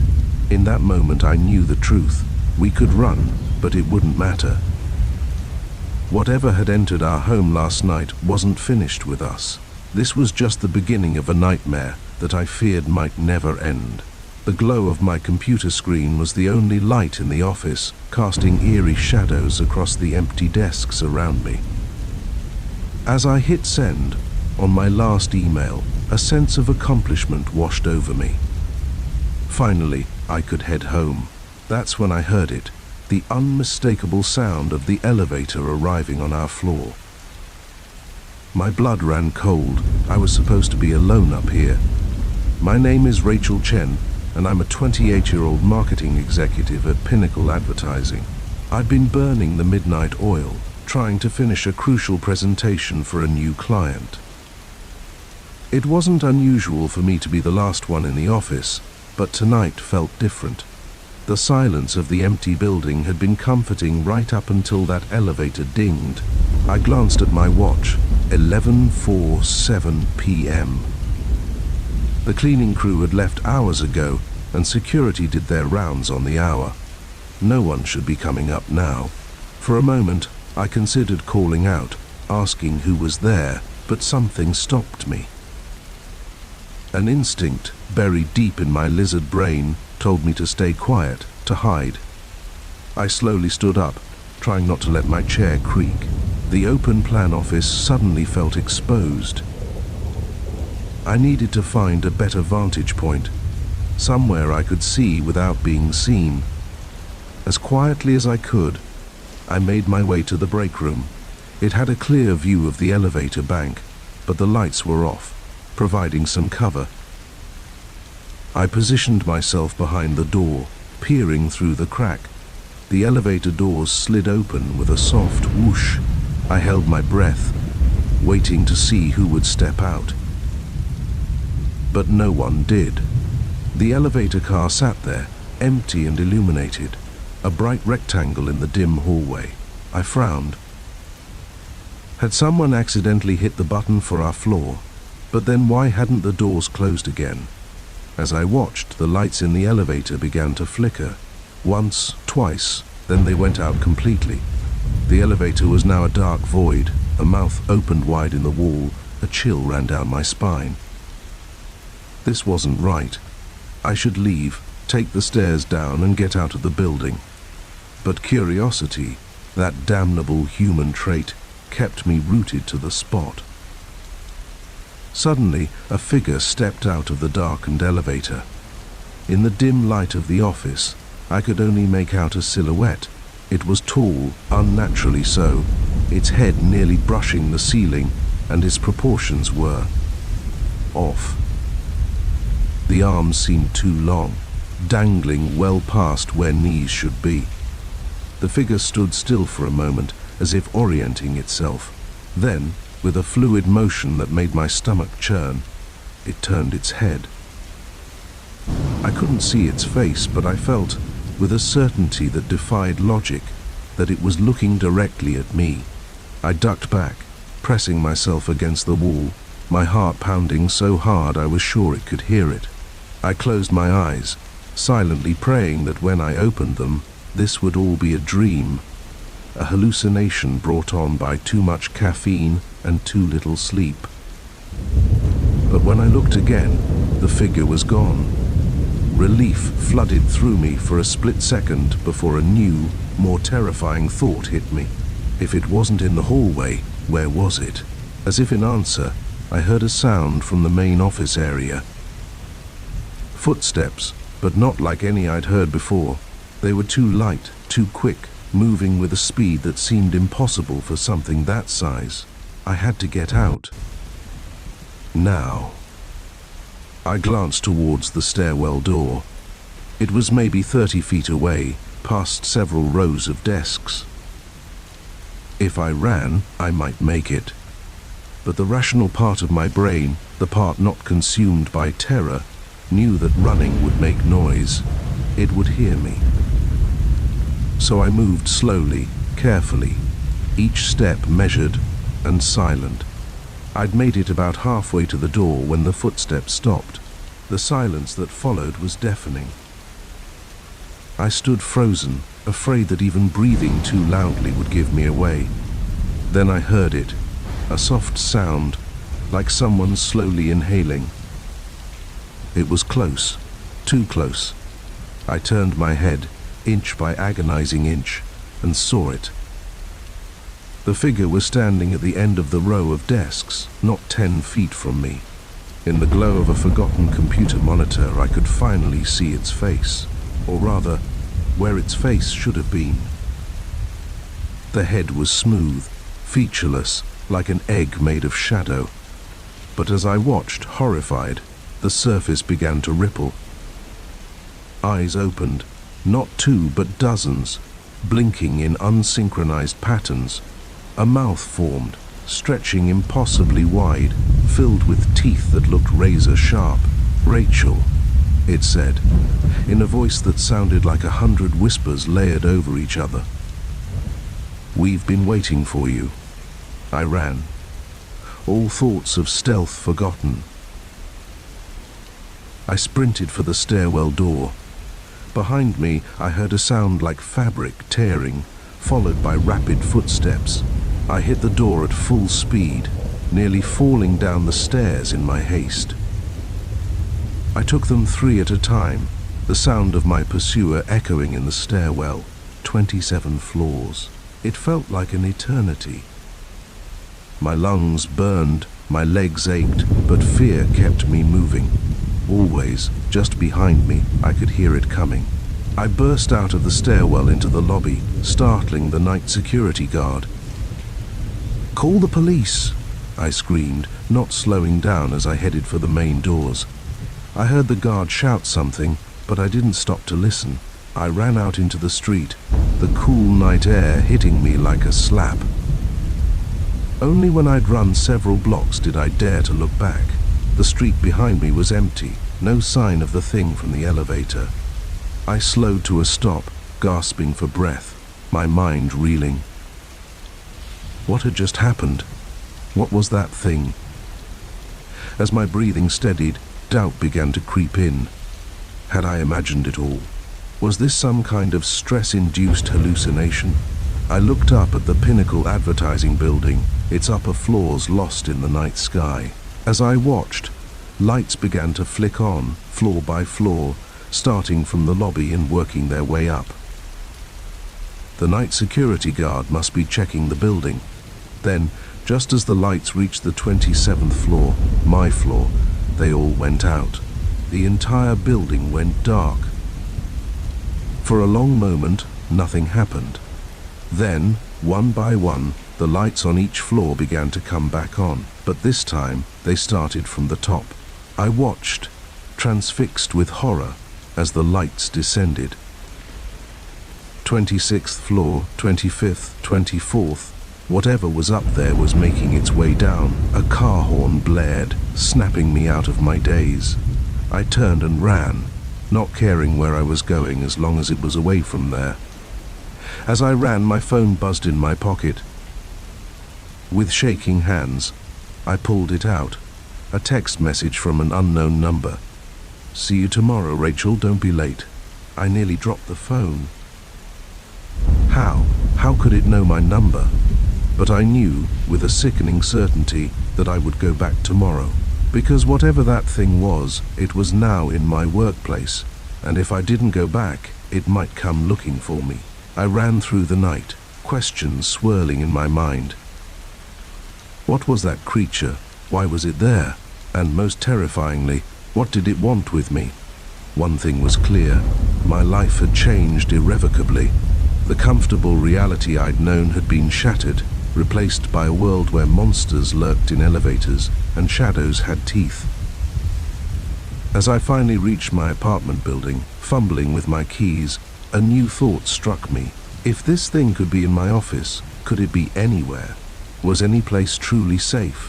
I locked my door, checking it twice, then sank to the floor, my back against the wall. Sleep was out of the question. All I could do was wait for dawn, and with it, the inevitable return to the office. Because I knew, deep in my bones, that this was only the beginning. Whatever game this entity was playing, I was now an unwilling participant. And as the first light of morning began to creep through my windows, I couldn't shake the feeling that I was being watched. Somewhere out there, in the shadows between floor zone, something was waiting, and tomorrow, ready or not, I would have to face it again. The floorboard creaked beneath my foot, and my heart leapt into my throat. In the oppressive silence of the abandoned mansion, that small sound felt like a gunshot. I froze, flashlight beam fixed on the dusty hallway ahead, straining my ears for any sign that we'd been discovered, but the only sound was the ragged breathing of my two companions behind me. After a moment that felt like an eternity, I took another step forward. We'd come too far to turn back now, even as every instinct screamed at me to run. My name is Alex Reeves, and I'm what you might call an urban explorer. At least, that's how I started out. These days, I'm not sure what to call myself. Maybe a fool, maybe a thrill seeker with a death wish, or maybe just someone who's seen too much to ever go back to a normal life. It all started 3 months ago when my best friend, Danny, showed me a video he'd found online. It was shaky footage of an old mansion on the outskirts of our city. The place had been abandoned for decades, the subject of countless local legends. But this video was different. It showed lights moving in the windows, shadows that didn't match any sourcing, and at the very end, just for a split second, a face in one of the upper windows. A face that wasn't human. Danny was convinced it was elaborate special effects, a viral marketing stunt for some new horror movie, but I wasn't so sure. There was something about that face, something that sent a chill down my spine every time I watched it, so we decided to check it out ourselves.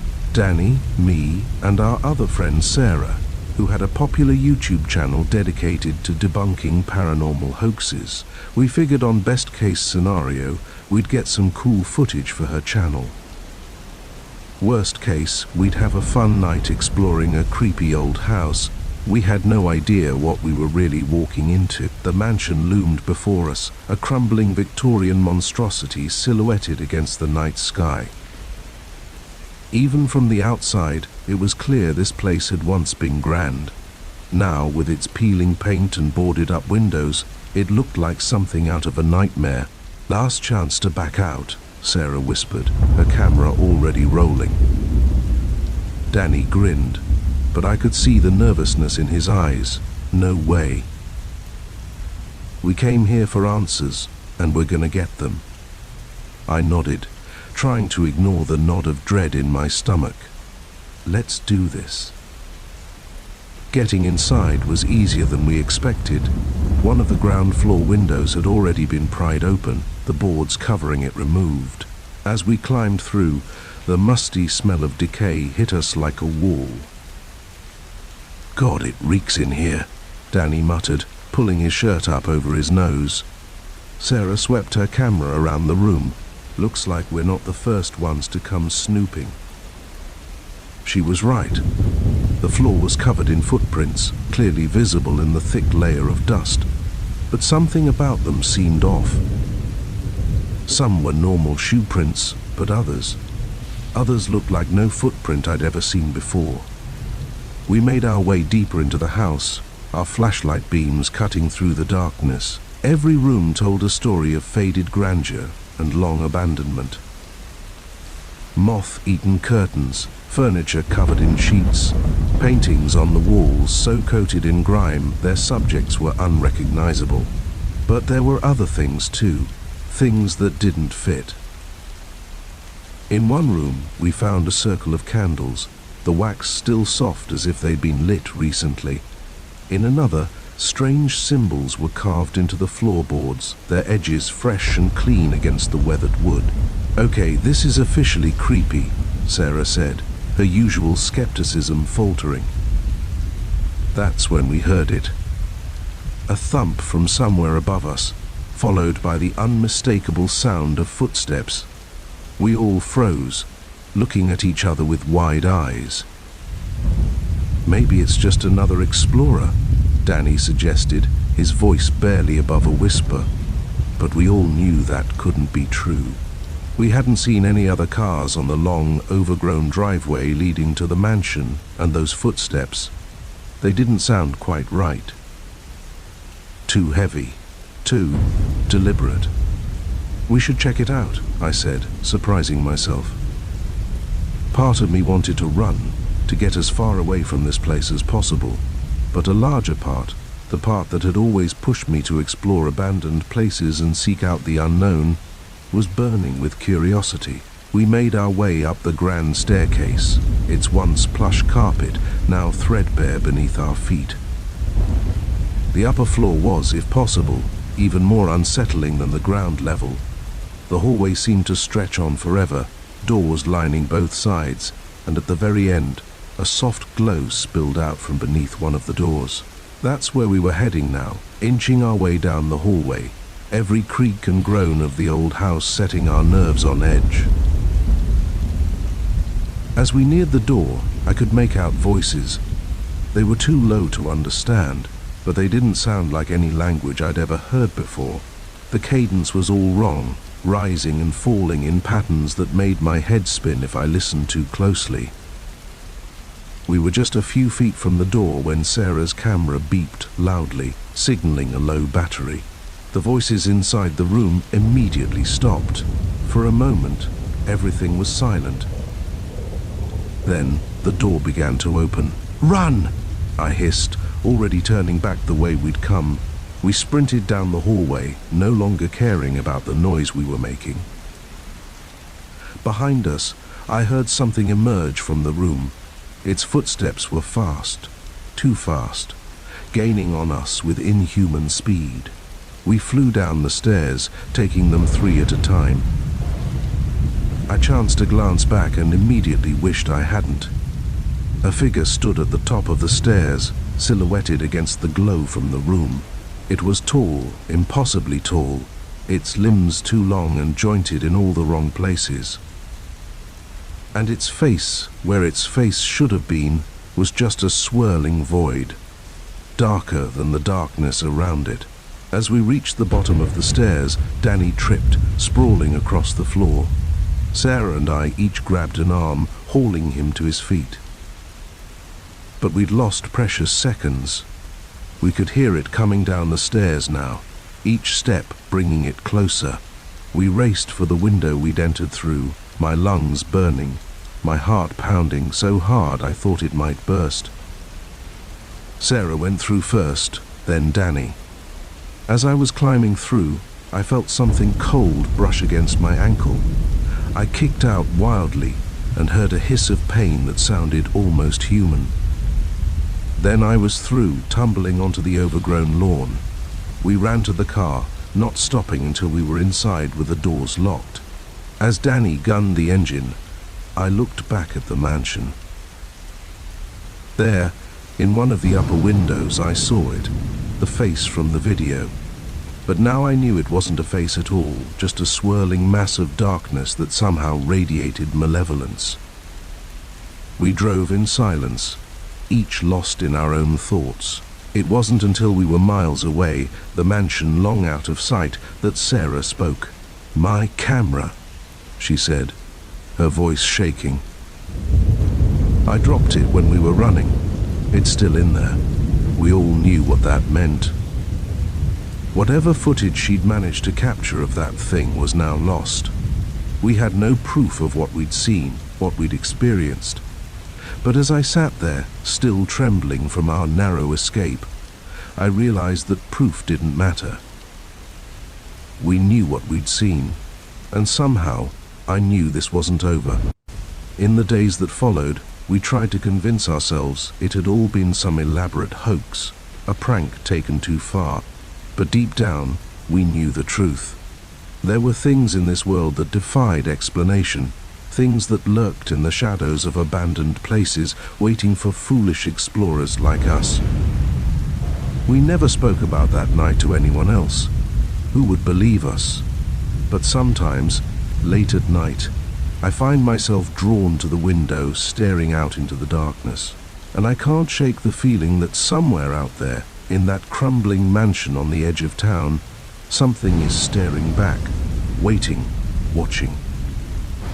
And I know, with a certainty that chills me to my core, that one day I'll have to go back. Because once you've glimpsed what lies beyond the veil of our ordinary world, you can never truly look away. The darkness calls, and sooner or later, you have to answer. You. As I sit here, writing this down, I can't help but wonder, what will I find when I return to that mansion? And more terrifyingly, what will find me? The screech of metal on metal pierced the night as the subway car ground to an unexpected halt. The fluorescent lights flickered ominously, casting eerie shadows across the faces of my fellow passengers. As I looked around the nearly empty car, a chill ran down my spine. The stranger who had been following me all week was here, his dark eyes locked on mine. And we were trapped underground with no way out. My name is Mia Chen, and until a week ago, I was just another face in the crowd of New York City.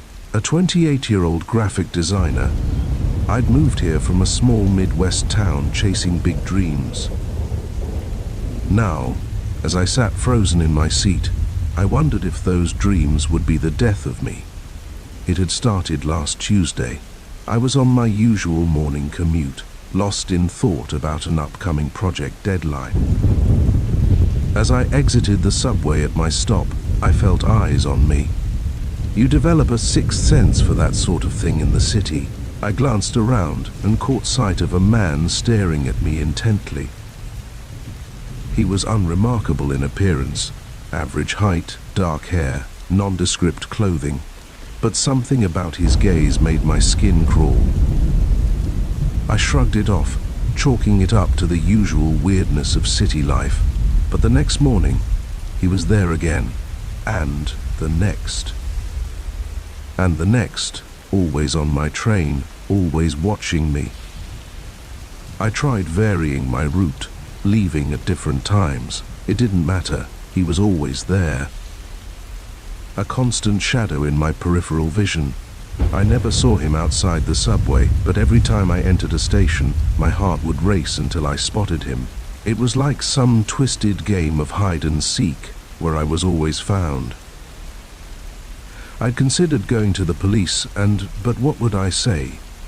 That a man was riding the same public transportation as me, that he looked at me. I had no proof he'd done anything wrong, just a gnawing feeling of dread that grew with each passing day, which brought me to tonight. I'd stayed late at work, hoping to avoid my usual train. As I'd entered the nearly empty subway car, my heart had sunk. There he was, sitting calmly as if he'd been waiting for me. I'd taken a seat as far from him as possible, my hand clutching my phone, 911 pre-dialed. We'd gone 2 stops in tense silence when the train had screeched to a halt. Now, as the shadows danced around us, I watched in horror as he slowly stood up. His movements were fluid, almost graceful, as he made his way towards me. The few other passengers seemed oblivious to the tension, absorbed in their phones or dozing against the windows. "Hello, Mia," he said, his voice surprisingly soft. I think it's time we talked. My breath caught in my throat. How did he know my name? I hadn't spoken to him, hadn't even acknowledged his existence all week. "And who are you?" I managed to croak out, my finger hovering over the call button on my phone. "What do you want from me?" He smiled, but it didn't reach his eyes. Those remained cold, calculating. "Who I am isn't important. What's important is who you are, Mia, or rather, who you're going to become." A hysterical laugh bubbled up in my throat. This couldn't be happening. Any moment now, I'd wake up in my bed. This whole week, nothing but a bad dream. But the cold metal of the subway seat beneath me, the acrid smell of the tunnel outside, the very real man standing before me. It was all too vivid to be a dream. "I don't understand," I said, hating how small my voice sounded. He sat down across from me, leaning forward with his elbows on his knees. "Of course you don't, not yet, but you will. You see, Mia, you're special. You just don't know it yet." I shook my head, confusion and fear warring inside me. "I'm not special. I'm nobody. Just leave me alone, please." His eyes hardened. "You don't get to decide that, Mia. We've been watching you for a long time. We know what you're capable of. I glanced around the car, suddenly sure that the other passengers were in on it, that this was some elaborate setup, but they remained as disinterested as before. "Yes, he confirmed. "There are more of us than you can imagine, Mia. We've been guiding humanity from the shadows for millennia, and now it's your turn to join us." I stood up abruptly, no longer caring if I appeared crazy to the other passengers. "I don't know what you're talking about, and I don't want to. Just stay away from me." I moved to push past him, intending to pound on the driver's compartment door if I had to, but as I tried to step around him, his hand shot out, gripping my wrist with inhuman strength. "You don't have a choice, Mia," he said, his voice still calm but with an edge of steel beneath it. "The process has already begun. Haven't you noticed the changes?" I tried to pull away, but his grip was like iron. "What changes? Let go of me." But even as I said it, I knew what he meant. The headaches I'd been having all week, the strange dreams, the moments when I swore I could hear other people's thoughts. "That's right," he said, as if reading my mind. Maybe he was. "Your abilities are awakening, but you need guidance, training. Without us, you'll lose control, and trust me, you don't want that to happen." The lights in the subway car flickered again, and this time they stayed off.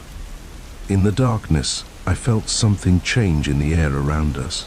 It became charged, electric, and suddenly I could see everything. The thoughts of the other passengers flowed into my mind like water. The complex systems of the subway car laid themselves out before me like a 3D blueprint, and the man holding my wrist, I saw what he truly was. Not human, not even close. I recoiled, yanking my arm free with strength I didn't know I possessed. "What are you?" I gasped. In the darkness, his eyes began to glow with an inner light. "We are the Watchers, Mia, the guardians of humanity's evolution. And you are the next step." The subway car lurched, the lights sputtering back to life. As if a spell had been broken, the world snapped back into normal focus. The other passengers stirred, grumbling about the delay. The man, the Watcher, stood up. "This isn't over, Mia. We'll be in touch." And just like that, he was gone. Not through a door, not to another part of the car. He simply vanished between one blink and the next. The train started moving again, and I sank back into my seat, my mind reeling. What had just happened? What was happening to me? As we pulled into the next station, I stumbled out onto the platform, gulping in the stale subway air like it was the freshest mountain breeze. My phone buzzed in my pocket. With shaking hands, I pulled it out. A text from an unknown number. "Welcome to the truth, Mia. Your training begins tomorrow." I stared at the screen, a mix of terror and excitement coursing through me. Part of me wanted to run, to hide, to pretend none of this was happening. But a larger part, a part that felt like it was waking up after a long sleep, was curious, eager even. As I made my way up to the street, the city seemed different, brighter somehow, more alive. I could feel the pulse of millions of lives around me, a symphony of thoughts and emotions I'd never been aware of before. I looked up at the night sky, barely visible through the light pollution and skyscrapers. Somewhere up there I knew, the watchers were looking down, waiting, and I had a choice to make. Did I run from this newfound power and the mysterious beings that came with it, or did I embrace it, step into a world I never knew existed? As I walked home, my mind swirling with possibilities, I realized the choice had already been made. There was no going back to my old life, my old self. For better or worse, I was on a new path now, and somewhere in the shadows of the city, I knew the watchers were smiling. The full moon hung low over the ocean, casting a silvery path across the waves. It was supposed to be the perfect night for a midnight swim. Instead, as I treaded water, my blood ran cold. Something large and powerful had just brushed against my leg, and it definitely wasn't a fish. The peaceful lapping of waves suddenly seemed ominous, hiding whatever lurked beneath the surface. And then, without warning, my friend Mark disappeared under the water with a strangled cry. My name is Jess, and what started as a carefree beach night with friends had just turned into a nightmare. We were 4 recent college grads, me, Mark, Zoe, and Tyler, celebrating our last summer of freedom before diving into the real-world bind of corporate jobs and adult responsibilities. We'd been camping on this secluded beach for 3 days, and tonight was supposed to be the grand finale of our trip. The day had been perfect. Sunshine, beach volleyball, and cold beers around a bonfire as we watched the sunset. As night fell and the moon rose, someone, I think it was Tyler, had suggested a midnight swim. "Come on, guys," he'd said, already stripping down to his swim trunks.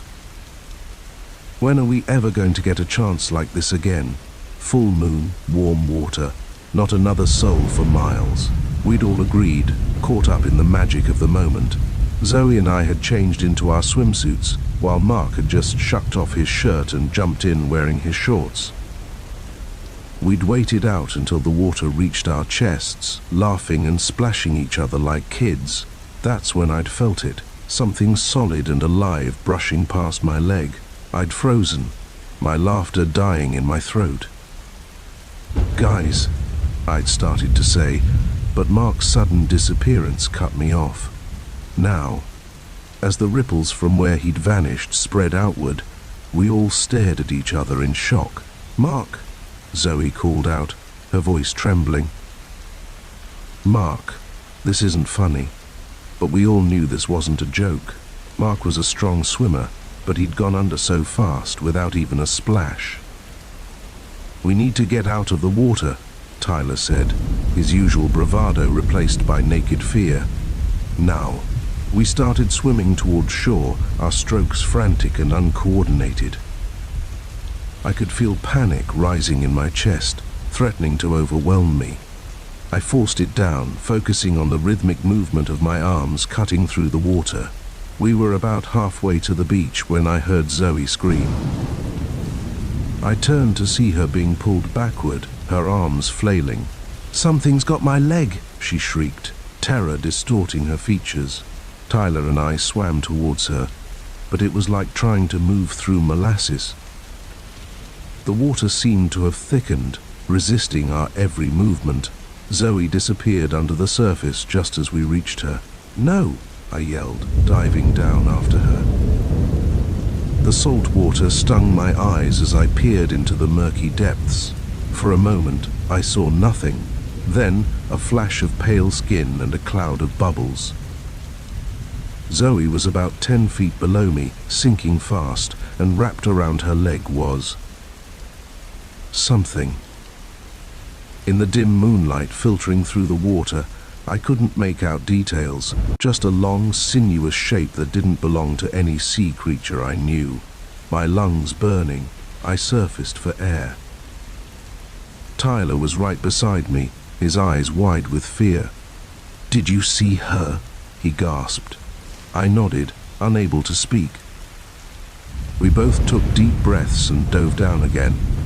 This time, there was no sign of Zoe, just endless, dark water. We came up again, panting and disoriented. The shore seemed impossibly far away now. "We have to get out of here," Tyler said, his voice cracking. "We can't help them if we're dead too." The logic of his words cut through my panic. He was right. Whatever was in the water with us, we were no match for it. Our only hope was to get to shore and call for help. We started swimming again, pushing ourselves to our limits. Every splash, every ripple in the water made my heart race. I kept expecting to feel something grab my leg, to be pulled down into the depths like Mark and Zoe. We were maybe 20 yards from shore when Tyler let out a choked gasp. I turned to see him struggling against something I couldn't see, his head barely above water. "Jess!" he cried out, reaching for me. "Help!" I swam towards him, my arms feeling like lead. Just as I reached him, his eyes went wide with terror. He opened his mouth to scream, but only a gurgle came out as he was yanked beneath the waves. I froze, treading water, my breath coming in short, panicked gasps. I was alone now. Whatever was in the water had taken my friends, and I was next. The rational part of my brain knew I needed to swim to get to shore, but fear had paralyzed me. I couldn't move, couldn't think. I just floated there, waiting for the inevitable. That's when I saw it. A dark shape moving through the water towards me, just beneath the surface. It was massive, easily twice the size of a person. As it got closer, I could make out more details. It wasn't one creature, but many. A writhing mass of tentacles or tendrils, all moving in unison. I'd like to say I faced my fate bravely, that I went down fighting. But the truth is, I panicked. I thrashed in the water, trying desperately to get away from the approaching horror, but it was like trying to run in a nightmare. No matter how hard I swam, I didn't seem to move. The mass was right beneath me now. I could feel the water churning around my legs as tendrils began to wrap around them. They were cold, impossibly strong, and covered in some kind of slime that made my skin crawl. I took one last desperate gulp of air as I was pulled under. The silence of the underwater world enveloped me, broken only by the pounding of my heart in my ears. I opened my eyes, stinging from the salt water, and found myself face to face with something. It was like nothing I'd ever seen before, nothing I could have even imagined. A central mass, pulsing with bioluminescent light, surrounded by countless writhing appendages. And eyes, dozens of eyes, all different sizes, all focused on me. As I stared into those alien eyes, my lungs screaming for air, something impossible happened. I heard a voice in my head. "Do not be afraid," it said, the words not so much heard as felt. "You are chosen." The tendrils around my legs loosened, and suddenly I was being propelled upwards. I broke the surface with a gasp, gulping in air like I'd never tasted it before. To my shock, I wasn't alone. Mark, Zoe, and Tyler were there too, all looking as bewildered and terrified as I felt. What happened?" Mark stuttered, his eyes wild. "I thought I was dead." Before anyone could answer, the water around us began to glow. The creature, if that's what it was, rose partially out of the water. In the moonlight, I could see it clearly now. It was beautiful in another worldly way, its skin shimmering with patterns of light that seemed to convey emotions, thoughts. "You have been chosen," the voice in our head said again. "Witnesses to the depths, messengers to the surface." "Witnesses to what?" Zoe asked, her voice barely a whisper. In response, the creature's lights pulsed, and suddenly our minds were filled with images. Vast underwater cities, civilizations that had risen and fallen while humanity was still learning to make fire. Knowledge and technology beyond our wildest dreams. "We have watched your kind for millennia," the voice continued. "Now it is time for contact. You will be our ambassadors." As quickly as it had appeared, the creature sank back into the depths. We found ourselves being gently pushed towards the shore by unseen currents. We stumbled onto the beach, our minds reeling from what we'd experienced. As the adrenaline wore off, we all began to shiver, the night air cool on our wet skin. Did that really just happen?" Tyler asked, his voice shaky. We all looked at each other, then back at the now calm ocean. The moon's reflection was undisturbed, as if nothing out of the ordinary had occurred, but we knew. We had seen things that would change the world, and now we had a message to deliver. As we huddled together on the sand, trying to process what had happened, I couldn't help but laugh. We'd come on this trip looking for one last adventure before entering the adult world. Well, we'd certainly found it. Our lives would never be the same. And somewhere out there, beneath the waves, an ancient civilization was waiting for us to tell their story, waiting for the world to finally know the truth about what lurks in the depths of our oceans. Our midnight swim had turned into the beginning of humanity's greatest adventure, and we were the ones chosen to lead the way. The heart monitor's steady beep was the only sound in the otherwise silent hospital ward. I checked my watch. 2:37 a.m. Just a few more hours until my shift ended. That's when I saw her, a patient standing at the end of the hallway. Her hospital gown swaying gently as if caught in a breeze. But there was no breeze in this sealed ward, and this floor had been closed for renovations for months. "My name is Sarah Chen, and I've been a night shift nurse at Mercy General Hospital for 5 years. I thought I'd seen it all. Coding patients, full moon craziness, even the occasional escaped patient from the psych ward. But nothing could have prepared me for what happened that night. It had started as a typical shift. I'd done my rounds, checked on my patients, and settled in at the nurse's station with a cup of lukewarm coffee. The 3 North Ward was unusually quiet, with only 3 patients, all stable and sleeping peacefully.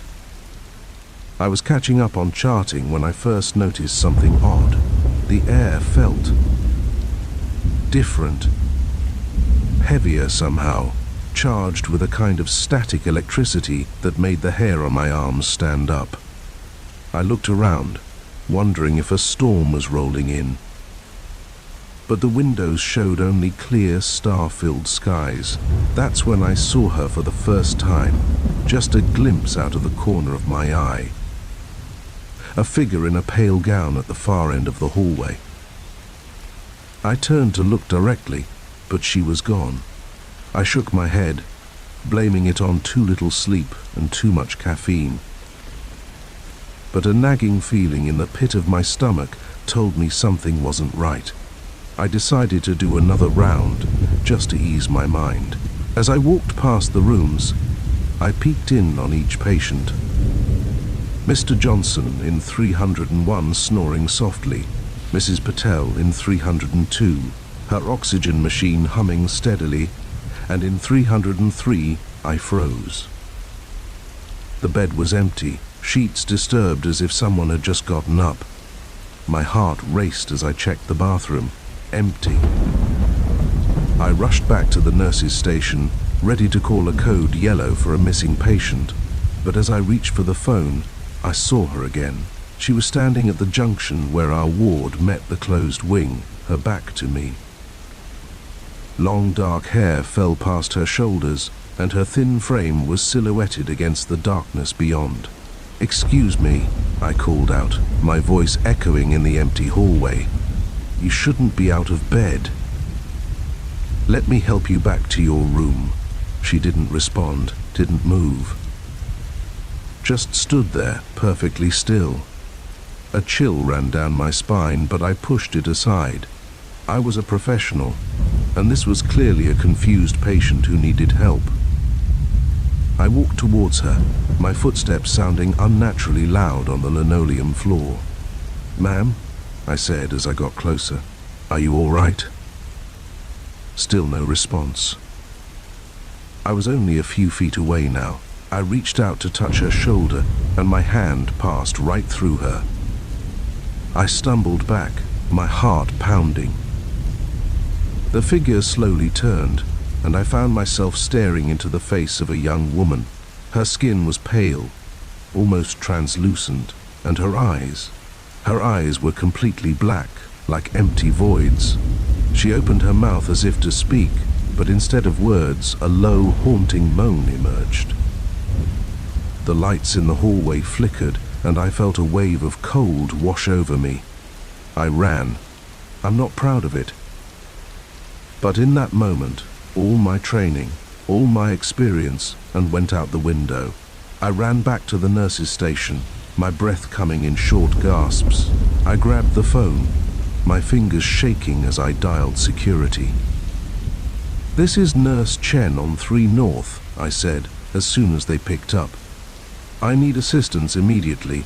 There's an intruder on the floor." "Intruder?" the security guard asked, sounding skeptical. "Are you sure it's not just a patient out of bed?" "No," I insisted. "This is something else. Please, just get up here." I hung up and turned back to the hallway, half expecting to see the ghostly woman right behind me. But the corridor was empty. The oppressive atmosphere remained, though, like the air before a thunderstorm. I forced myself to take deep breaths, trying to calm my racing heart. There had to be a logical explanation for what I'd seen. Maybe I was more tired than I realized. Maybe someone was playing an elaborate prank, but deep down, I knew. What I'd seen wasn't natural, wasn't human. The elevator dinged, and 2 security guards stepped out. I quickly filled them in on what had happened, leaving out the part about my hand passing through the figure. Even in my shaken state, I knew how that would sound. "All right," the older guard said, looking concerned. "We'll do a sweep of the floor. You stay here at the station. If you see anything at all, you call us immediately." I nodded, grateful for their presence. As they moved down the hallway, their flashlights cutting through the shadows, I felt some of my fear subside. Whatever was going on, I wasn't alone anymore. But as the minutes ticked by, my unease grew. The guards had been gone too long. The floor wasn't that big.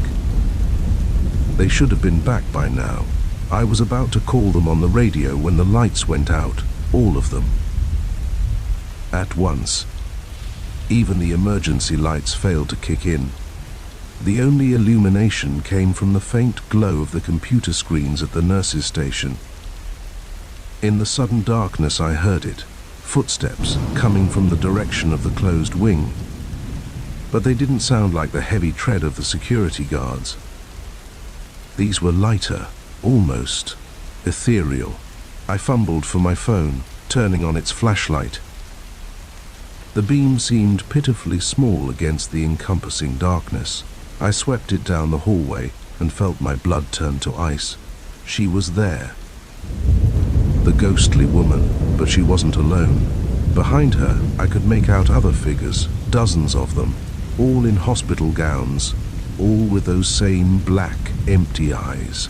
They began to move towards me, their movements jerky and unnatural. I backed away, my mind screaming at me to run, but my body refusing to move. As they got closer, I began to recognize some of them. Mr. Cooper, who had died of a heart attack last month. Mrs. Sanchez, a cancer patient we'd lost just last week. And at the front, my breath caught in my throat. It was Dr. Patel, my mentor, who had passed away years ago. They surrounded me, their cold presence making it hard to breathe. I closed my eyes, certain that this was the end, but then I felt a hand on my shoulder. A warm hand. I opened my eyes to see Dr. Patel, not the ghostly version, but as I remembered him in life. He smiled at me, his eyes kind. "It's all right, Sarah," he said, his voice echoing as if from a great distance. "We're not here to harm you." What's happening?" I managed to ask, my voice barely above a whisper. "A thinning of the veil," he replied. "Once a year, on this night. The boundary between our world and yours weakens. We can cross over, just for a little while." "But why?" I asked, looking around at the sea of familiar faces. "Why come back?" A sad smile crossed Dr. Patel's face. "Some of us have unfinished business. Some just want to see their loved ones one last time, and some..." He paused, looking at me intently. "Some come to deliver a message." He leaned in close, whispering words that would change my life forever. As he spoke, the other spirits began to fade, the darkness receding. By the time he finished, I was alone again in the hallway, the lights flickering back to life. I stood there, stunned, as the reality of what had just happened washed over me. The elevator dinged and the security guard stepped out, looking confused. "Did you call us?" one asked. "We got a call, but when we came up here earlier, everything seemed fine." I opened my mouth to explain, then closed it again. How could I possibly describe what I'd just experienced? "False alarm," I heard myself saying. "Everything's fine now." As they left, I sank into the chair at the nurse's station, my mind reeling. I knew that come morning I'd have to make some difficult decisions. The message Dr. Patel had given me. It wasn't something I could ignore. But for now, as the first light of dawn began to creep through the windows, I allowed myself a moment to simply breathe, to exist in a world that had suddenly become much larger, much stranger, and infinitely more wondrous than I'd ever imagined. The night shift would never be the same again, and neither would I. The crackle of static from the baby monitor sent a chill down my spine. I'd put the kids to bed an hour ago, but what I heard next made my blood run cold. It wasn't the sound of a fussy baby or a child having a nightmare. It was a man's voice, low and menacing, whispering, "I see you." I froze, my eyes darting to the front door I'd locked hours ago, then to the stairs leading to the children's bedrooms. How could someone be up there? And more terrifyingly, how long had they been watching us? My name is Emily, and what started as a routine babysitting gig quickly turned into the most terrifying night of my life. I'm a 17-year-old high school senior, saving up for college by watching the neighbors' kids a few nights a week. The Petersons were great. They had two adorable children, Mia, 5, and Ethan, 2.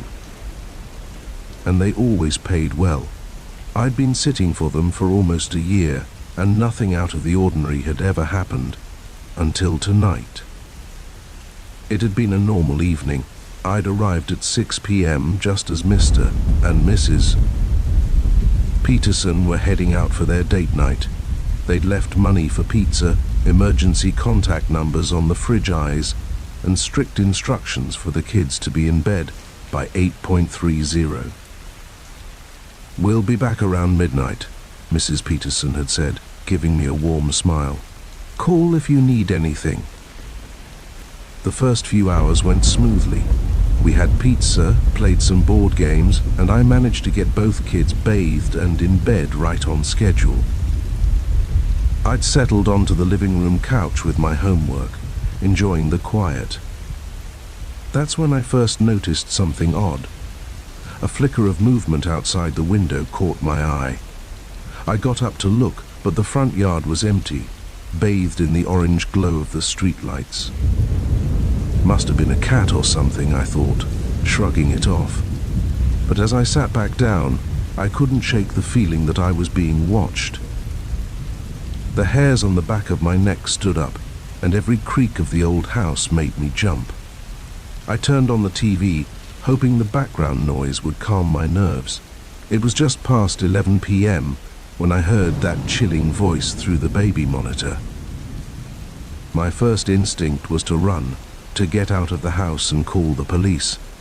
But I couldn't leave the children. What if the intruder was already up there with them? With shaking hands, I picked up my phone. I had to call for help, but I was afraid any noise might alert the intruder. I decided to text Mr. Peterson instead. Emergency.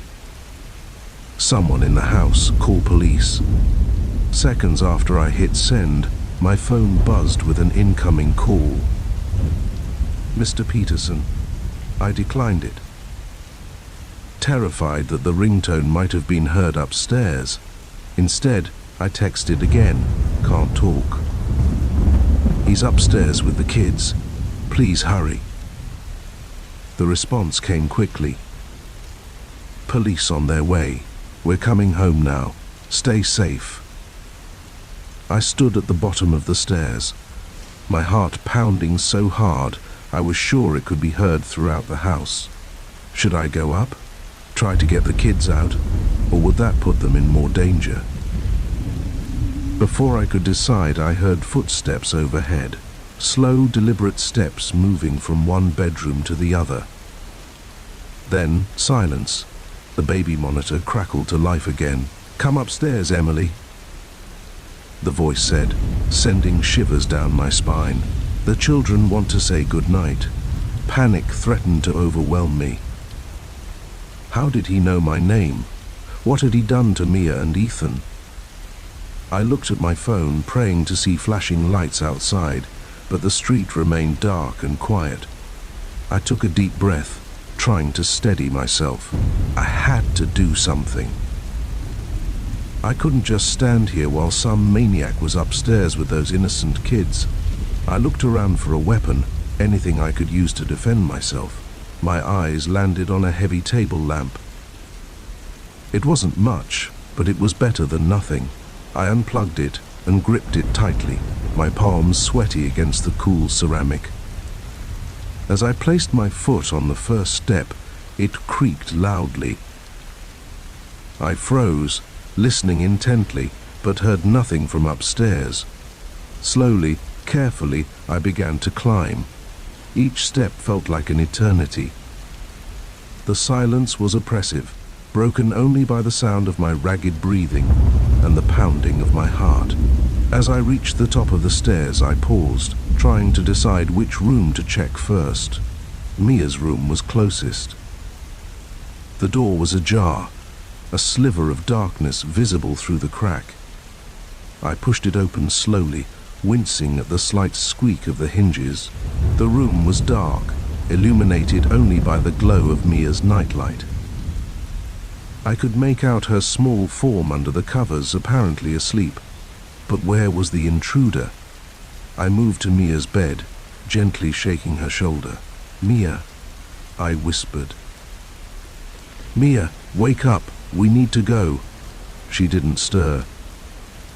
Fear clutched at my heart as I pulled back the covers. It wasn't Mia, it was just pillows arranged to look like a sleeping child. A floorboard creaked behind me. I spun around, raising the lamp, ready to swing. but the doorway was empty. The hallway beyond was dark and still. My breathing was coming in short gasps now. Where were the kids? Where was the intruder? I backed out of Mia's room, my eyes darting from shadow to shadow. Ethan's room was next. The door was closed. With a trembling hand, I reached for the knob. Just as my fingers touched the cool metal, I heard it. A giggle, a child's giggle, coming from downstairs. I froze, my mind reeling. How was that possible? I'd been at the bottom of the stairs this whole time. No one could have gotten past me unless they'd been down there all along. The realization hit me like a physical blow. The intruder hadn't been upstairs. He'd been downstairs with me this whole time. And now he had the children. I turned to run back downstairs, but as I did, the door to Ethan's room swung open. The man stood there. A dark silhouette against the deeper darkness of the room. He was tall, impossibly tall, his head nearly touching the top of the doorframe. "Hello, Emily," he said, his voice the same chilling whisper I'd heard on the baby monitor. "I've been waiting for you." I didn't think, I just reacted. I swung the lamp with all my might, aiming for where I thought his head would be. There was a sickening crunch as it connected, and the figure crumpled to the ground. I didn't wait to see if he was out cold. I ran, taking the stairs 2 at a time, nearly falling in my haste. I could hear the children now, their voices coming from the kitchen. I burst into the kitchen, ready to grab the kids and run, but what I saw stopped me in my tracks. Mia and Ethan were sitting at the kitchen table, happily eating ice cream, and standing next to them, looking confused and concerned, were Mr. and Mrs. Peterson. "Emily, Mrs. Peterson said, her brow furrowed with worry. "Are you all right? You look like you've seen a ghost." I stood there, gasping for breath, my mind struggling to process what I was seeing. But the intruder upstairs. I heard him on the baby monitor. "Mr. Peterson stepped forward, placing a gentle hand on my shoulder. "Emily, there's no one else here. We came home early and found the kids awake. They said you told them they could have a midnight snack." I shook my head, unable to form words. This couldn't be happening. It had all felt so real. Mrs. Peterson guided me to a chair, her face etched with concern. "I think you might have fallen asleep, dear. Had a nightmare, perhaps." As the adrenaline began to fade, doubt crept in. Had it all been a dream? But it had felt so vivid, so terrifyingly real. But I hit him. I mumbled. "Upstairs, with the lamp." Mr. Peterson disappeared upstairs, returning a few moments later. "All the lamps are where they should be, Emily, and there's no one up there." I sat there, my mind reeling, as the Petersons tried to comfort me. They assured me it was just a bad dream, probably brought on by stress from school. They even offered to drive me home. But as I gathered my things to leave, still shaken, I couldn't shake the feeling that something wasn't right. Dream or not, the fear had been real. The voice on the baby monitor, the feeling of being watched. It had all felt too vivid to be just a nightmare. As Mr. Peterson drove me home, I stared out the window at the dark, quiet streets. I knew one thing for certain: I would never babysay. Wait, what was that? In the rearview mirror, just for a second, I thought I saw a figure in the back seat, grinning at me with too many teeth. But when I turned to look, there was nothing there, just my imagination. It had to be, right? The shimmering heat haze on the horizon morphed into a human shape, and my heart skipped a beat. A lone figure stood on the empty road ahead, thumb outstretched. As we sped past, I caught a glimpse of a weary face and desperate eyes. My wife, Sarah, let out a small gasp. "Did you see that?" she asked. I nodded, my knuckles white on the steering wheel, because I had seen it, and I knew we'd see it again, the same hitchhiker, miles down the road, impossibly ahead of us. My name is Mike Callahan, and what started as a cross-country road trip with my wife quickly descended into a nightmare that defied explanation. We had been driving for hours through the Nevada desert, the monotonous landscape broken only by the occasional gas station or ramshackle diner. It was our 5th wedding anniversary, and we decided to drive from our home in San Francisco to the Grand Canyon, taking the scenic route through the heart of the American Southwest. The first few days had been great. We'd sung along to old songs on the radio, played silly road trip games, and marveled at the changing landscapes. But as we entered the vast emptiness of the Nevada desert, something changed. The air felt heavier, the silence more oppressive. Even the radio seemed affected, picking up nothing but static, no matter how much I fiddled with the dial. We first saw the hitchhiker about an hour into the Nevada stretch. He appeared suddenly, as if materializing out of the heat haze, a lone figure on the side of the road, arm outstretched, eyes hidden behind dark sunglasses. As we zipped past at 70 miles per hour, I caught only a fleeting glimpse. Tanned skin, ragged clothes, a backpack that had seen better days. "Should we have stopped?" Sarah asked, twisting in her seat to look back. I shook my head. "You know the rules, honey. Never pick up hitchhikers, especially out here in the I hope he'll be okay. It's brutal out there." I assured her someone else would probably pick him up, and we continued on our way, but I couldn't shake an uneasy feeling that had settled in the pit of my stomach. About 20 minutes later, we saw him again. Same pose, same clothes, same desperate stance. But this was impossible. We had been driving at top speed, and there was no way he could have gotten ahead of us. "Mike," Sarah said, her voice tight with confusion, "isn't that?" "It can't be," I replied, but even as I said it, I knew it was. Somehow, impossibly, it was the same man. We drove past him again, and I caught a clearer look at his face this time. His features were gaunt, almost skeletal, and there was something off about his eyes. They seemed too dark, too deep, like black holes in his face.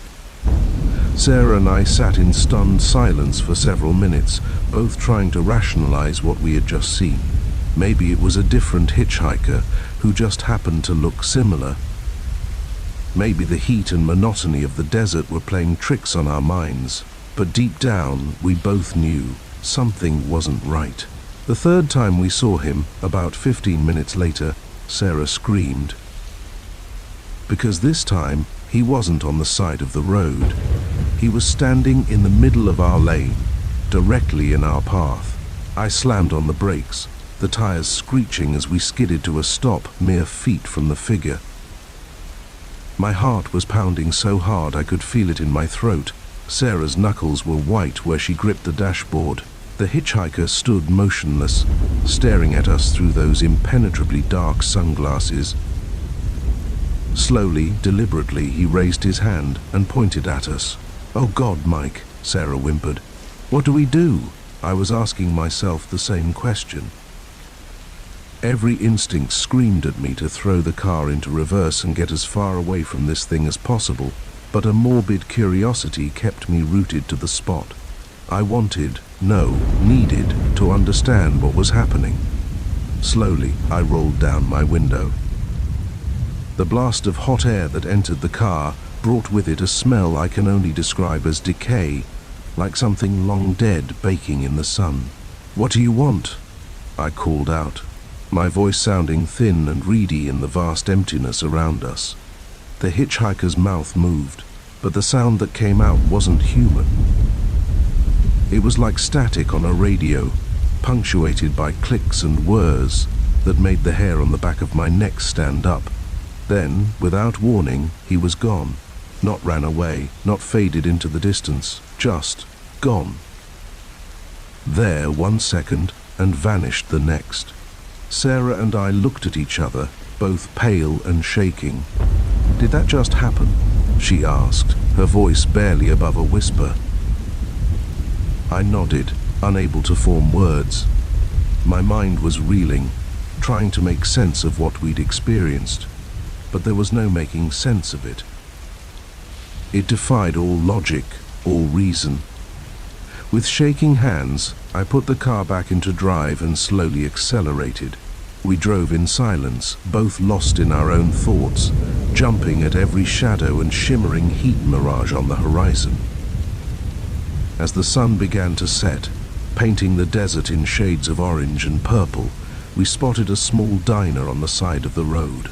By unspoken agreement, I pulled in. We both needed a break, a chance to collect ourselves and maybe find some normalcy in a cup of coffee and a slice of pie. The diner was nearly empty, just a couple of truckers at the counter and an old man in a booth by the window. As we slid into a booth, a waitress approached, her name tag identifying her as Darlene. "What can I get you folks?" she asked, her pen poised over her notepad. We ordered coffee and pie, and as Darlene walked away, I found myself blurting out, "Have you ever heard any strange stories about this stretch of road?" Darlene paused, turning back to us with a frown. "Strange how?" I hesitated, not sure how to explain without sounding crazy, like unexplainable things. People seeing things that can't be real. A look passed over Darlene's face, concern mixed with something else. Recognition, maybe?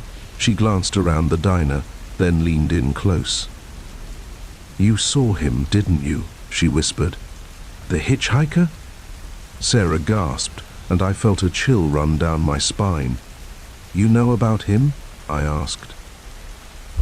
Darlene nodded solemnly. "He's been haunting this road for long as anyone can remember.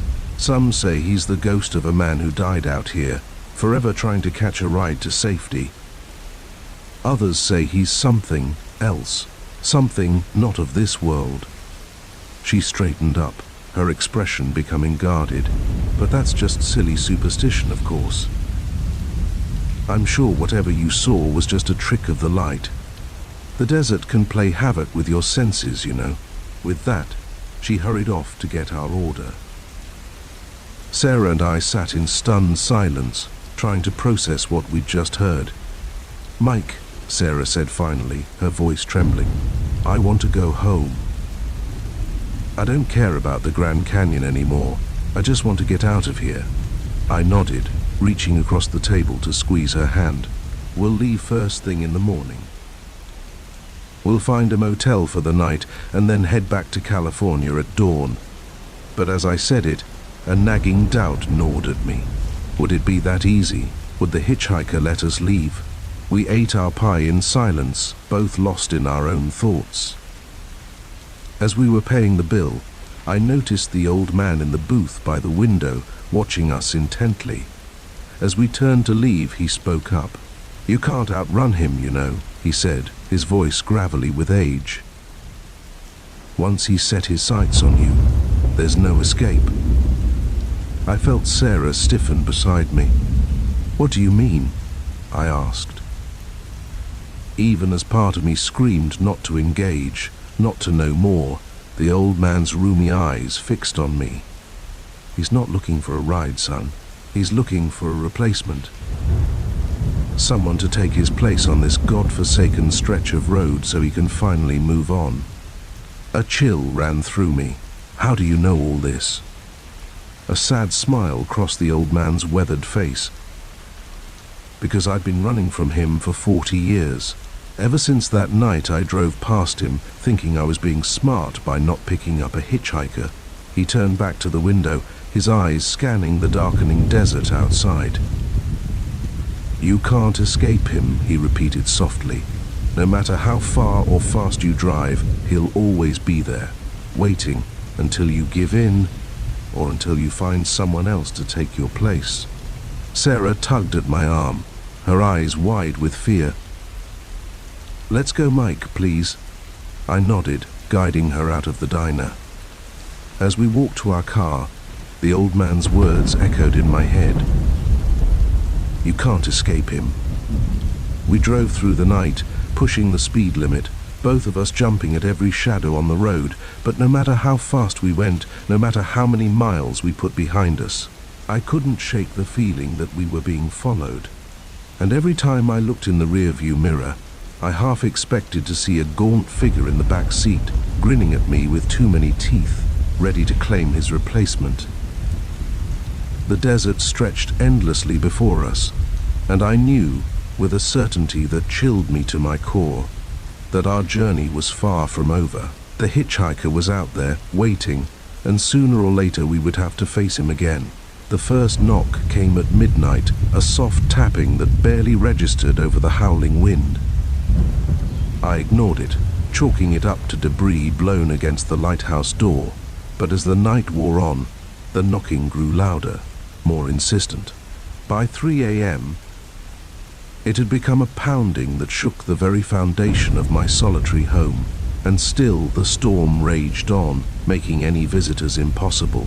As I descended the spiral staircase, flashlight in hand, I couldn't shake the feeling that whatever waited on the other side of that door wasn't human. My name is Jack Harper, and I've been the keeper of the Black Rock Lighthouse for the past 5 years.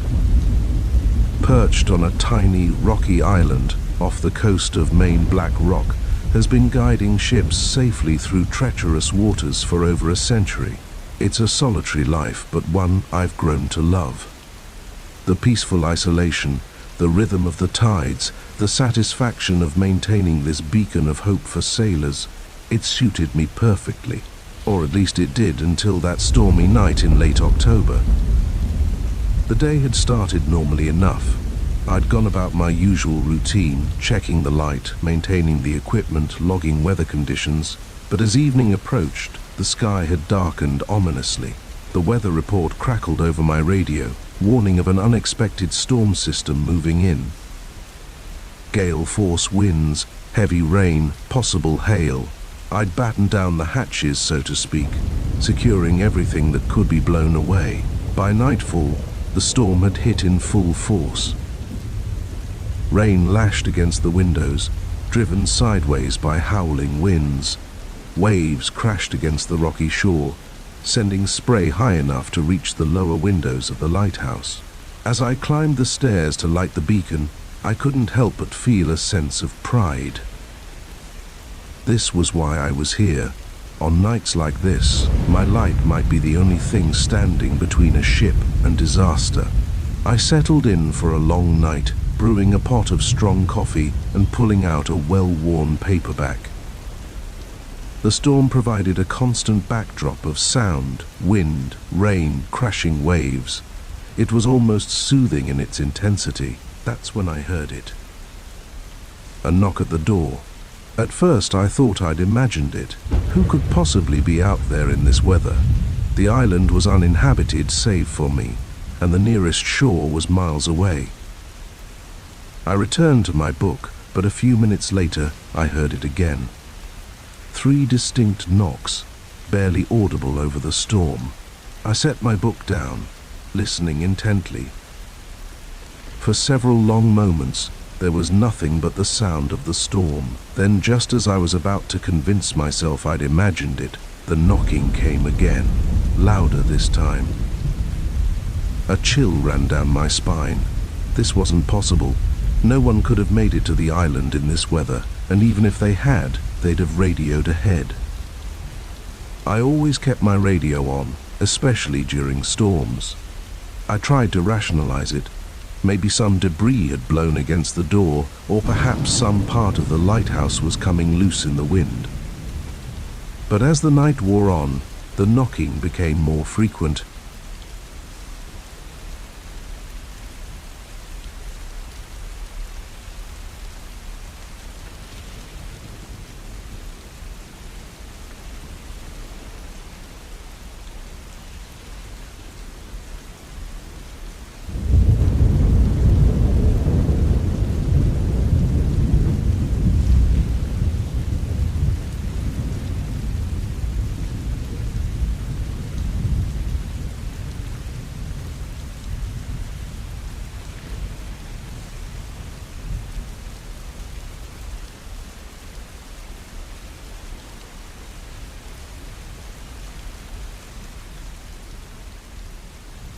more insistent.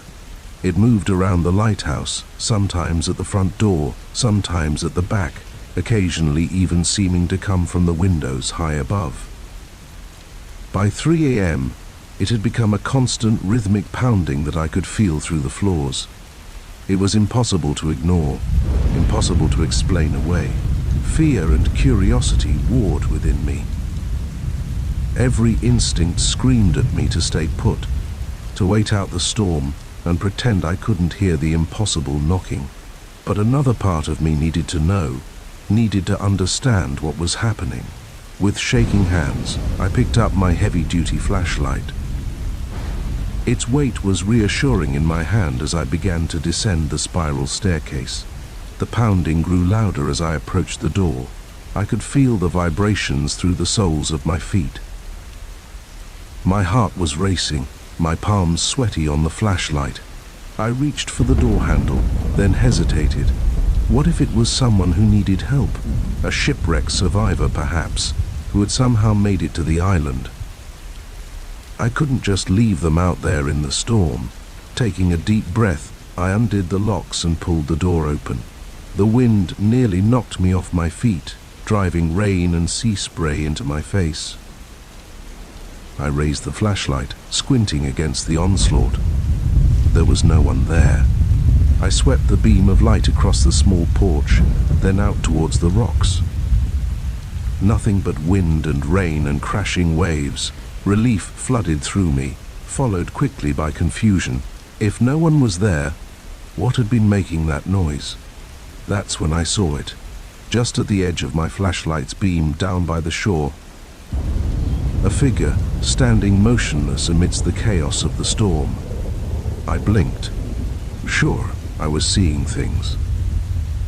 But when I looked again, it was still there, tall and thin. It seemed to be wearing some kind of long coat that whipped about in the wind. Its face was hidden in shadow.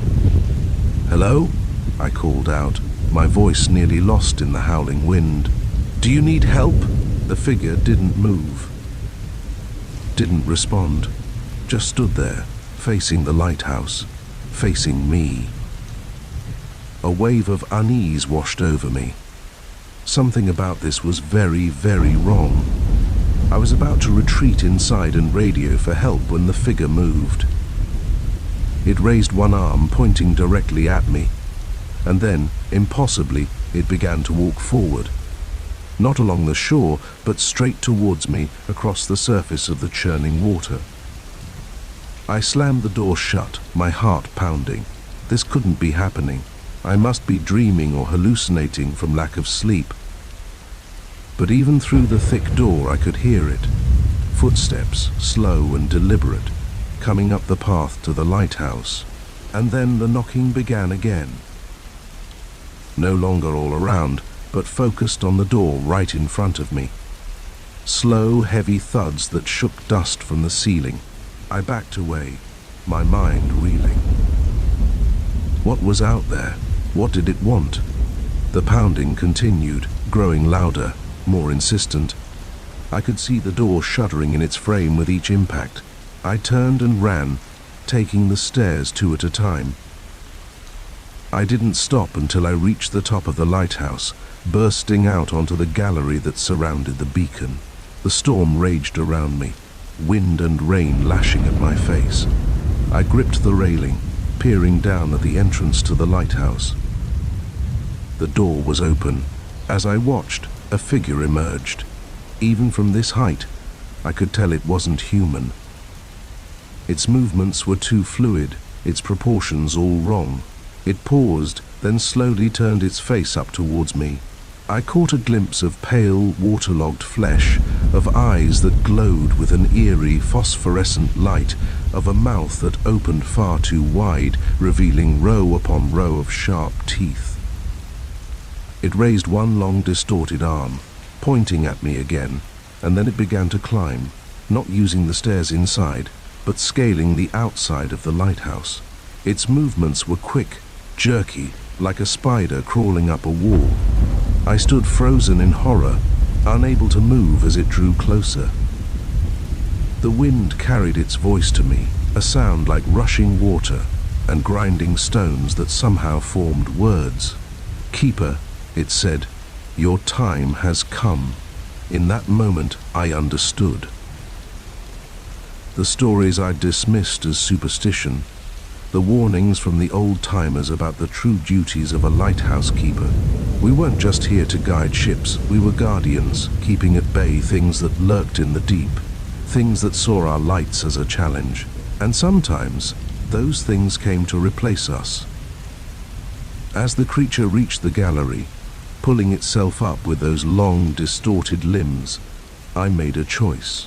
I was the keeper of Blackrock Lighthouse, and I would do my duty. I turned to the beacon, its light still shining bright despite the storm. With a silent apology to any ships that might be relying on it, I switched it off.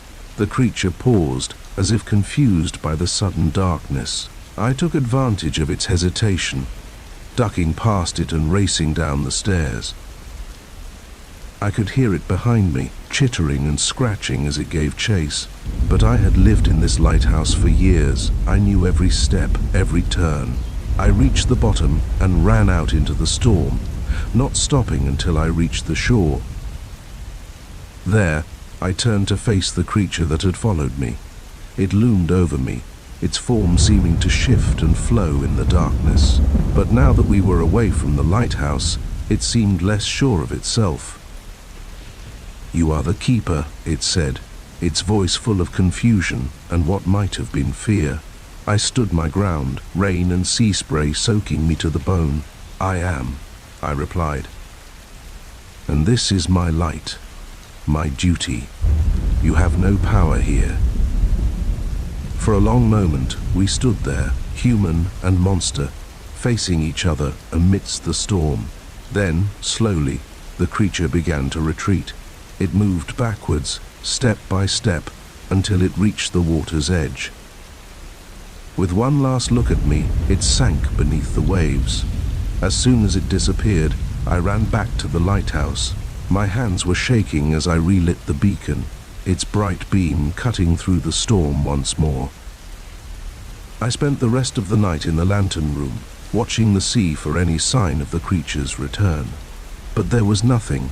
Just the gradually calming storm, and eventually the first light of dawn. As I sit here now, writing this in my log, I'm still not sure I believe what happened. Perhaps it was all a dream, a hallucination brought on by stress and isolation, but I know deep in my bones that it was real. That there are things out there in the deep that see our lights as a challenge, and that as long as there are lighthouse keepers, we'll be here to face them. The storm has passed and a new day is beginning. I have work to do, cleaning up debris, checking for damage, logging the night's events in carefully coded language that won't raise alarms with my superiors. But as I go about my duties, I'll keep one eye on the sea, because I know now that my job is more than just keeping the light burning. I'm the keeper of Blackrock Lighthouse, and I'll be ready when the knocking comes again. The crunch of leaves under my boots echoed through the eerily silent forest. I'd been a ranger here for 15 years, but I'd never seen the woods so still, so empty. No birdsong, no scurrying of small animals, not even the buzz of insects. Just an oppressive silence that seemed to swallow every sound. As I pushed deeper into the heart of the forest, I couldn't shake the feeling that I was walking into a trap. One that had been waiting for me for a very long time. My name is Sarah Connor, and I've dedicated my life to protecting the Whispering Pines National Forest. At 38, I thought I'd seen it all. Wildfires, lost hikers, the occasional poacher. But nothing could have prepared me for what I discovered that crisp autumn morning.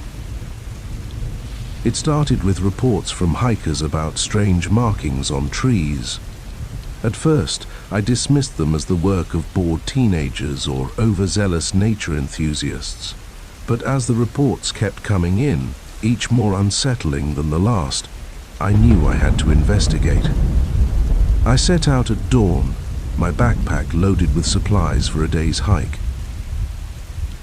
The morning was cool and misty, typical for October in this part of the country, but as I drove deeper into the forest following the GPS coordinates from the latest report, something felt off.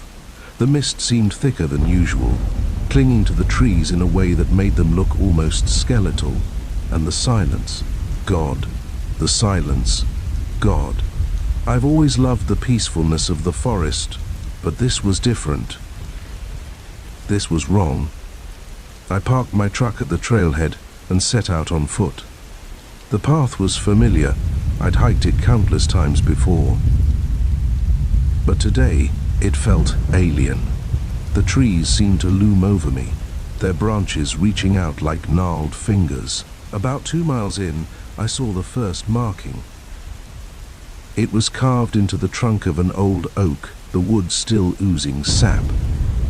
The symbol was unlike anything I'd ever seen, a complex swirl of lines that seemed to shift and change the longer I looked at it. I snapped a picture with my phone, then reached out to touch the carving. The wood was warm beneath my fingers, much warmer than it should have been. And was it pulsing? I jerked my hand back, my heart racing. This was no prank. Whatever had made this mark wasn't human. As I continued down the trail, I found more symbols. They appeared at irregular intervals, always on the largest, oldest trees. Each one was different, but they all gave me the same uneasy feeling, like they were watching me.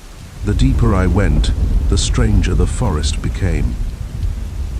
The trees grew larger, their trunks twisted into impossible shapes. The undergrowth became dense with plants I didn't recognize, their leaves an unnatural shade of purple. I checked my GPS, frowning at the screen. According to this, I was miles off course, in a part of the forest that didn't match any of my maps. But that was impossible. I knew these woods like the back of my hand. Just as I was considering turning back, I heard it, a low, rhythmic chanting coming from somewhere up ahead. The sound sent a chill down my spine, but I pressed on. I had to know what was happening to my forest. I emerged into a clearing and froze, my mind struggling to process what I was seeing.